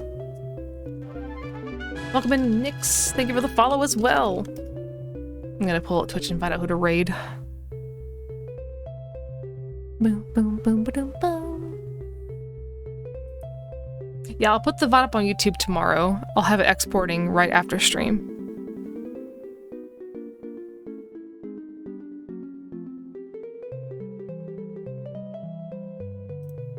Now that I can hear the tunes, I'm gonna change it back to what I was listening to, which was... There we go. Animal Crossing. My beloved.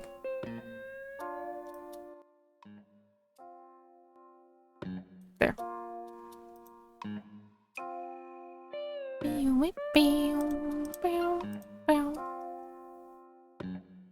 Animal Crossing. You're doing great. Oh, thank you, Bato. I appreciate it. I had a fun time today with the stream. I'm working on a lore anime myself. How much should I pimp that out? Ooh, I'm a big fan of posting like teasers. Like not too much. But if you have like a really cool frame that you like of your animatic, I would like try to generate hype by posting just really small tidbits of it. Something visual that people can see and get hype for. And like maybe like talk about something a bit teasing with it. Oh, Sash, welcome in. Ah, rat raid. The rats are here. Ah. Hello, Sash. It's so good to see you. Welcome in. No raid message. Hello. We were just doing a sort of streaming advice Q&A where I was talking about my... Dom, welcome in. Thank you for the raid as well. Hope you have been playing Power Wash Sim. Yeah, we were doing a sort of Q&A stream where I was talking about, you know, how to grow your channel and like my tips and tricks, my experiences. I was taking like one last... You're pretty? Oh, thank you. I was taking like one more question about it, I think, but we're good now. Panda, welcome in. We are actually ending though, because my throat is killing me. I've been talking non-stop for 4 hours almost. But welcome in, Doom as well. Thank you for the follow. Yeah. But I'm putting the VOD up on YouTube tomorrow morning, so like ASAP pretty much. If you want to catch the VOD where we just like talk about stream stuff, make sure you check out the YouTube channel. And we will take this raid train and throw it at someone else. Full force. It's fine to throw trains at people. Trust me, I'm a scientist. Let's see what we got. Who's live right now? I see the obvious choices. I'm in Plasma. Also, guys, tomorrow I'm playing Elden Ring at 8 PM Eastern. So that's gonna be fun to do as well. I have no idea who to raid, actually. I will bite you, derogatory. Get him. You know what? Let's just go raid Comet. Comet is playing Risk of Rain 2. I've got a brain mark for that game. Y'all know how it be. I love Risk of Rain so much, and Comet's doing a collab with Drake and Moss and Jester. So a bunch of good beans. Alright. Let's raid the Yeen. And thank you all for hanging out today, by the way. I had a really, really good time. It was fun to just like talk with y'all and share my thoughts and hear what you guys were saying. Generally a very, very good time, so thank you. Again, I'll be here tomorrow. Elden Ring, we're going to Stormvale Castle tomorrow night, 8 PM Eastern, and then Wind Waker on Wednesday. So, really good streams coming up. But, until then, have a good night and take care of yourselves, y'all. Bye-bye.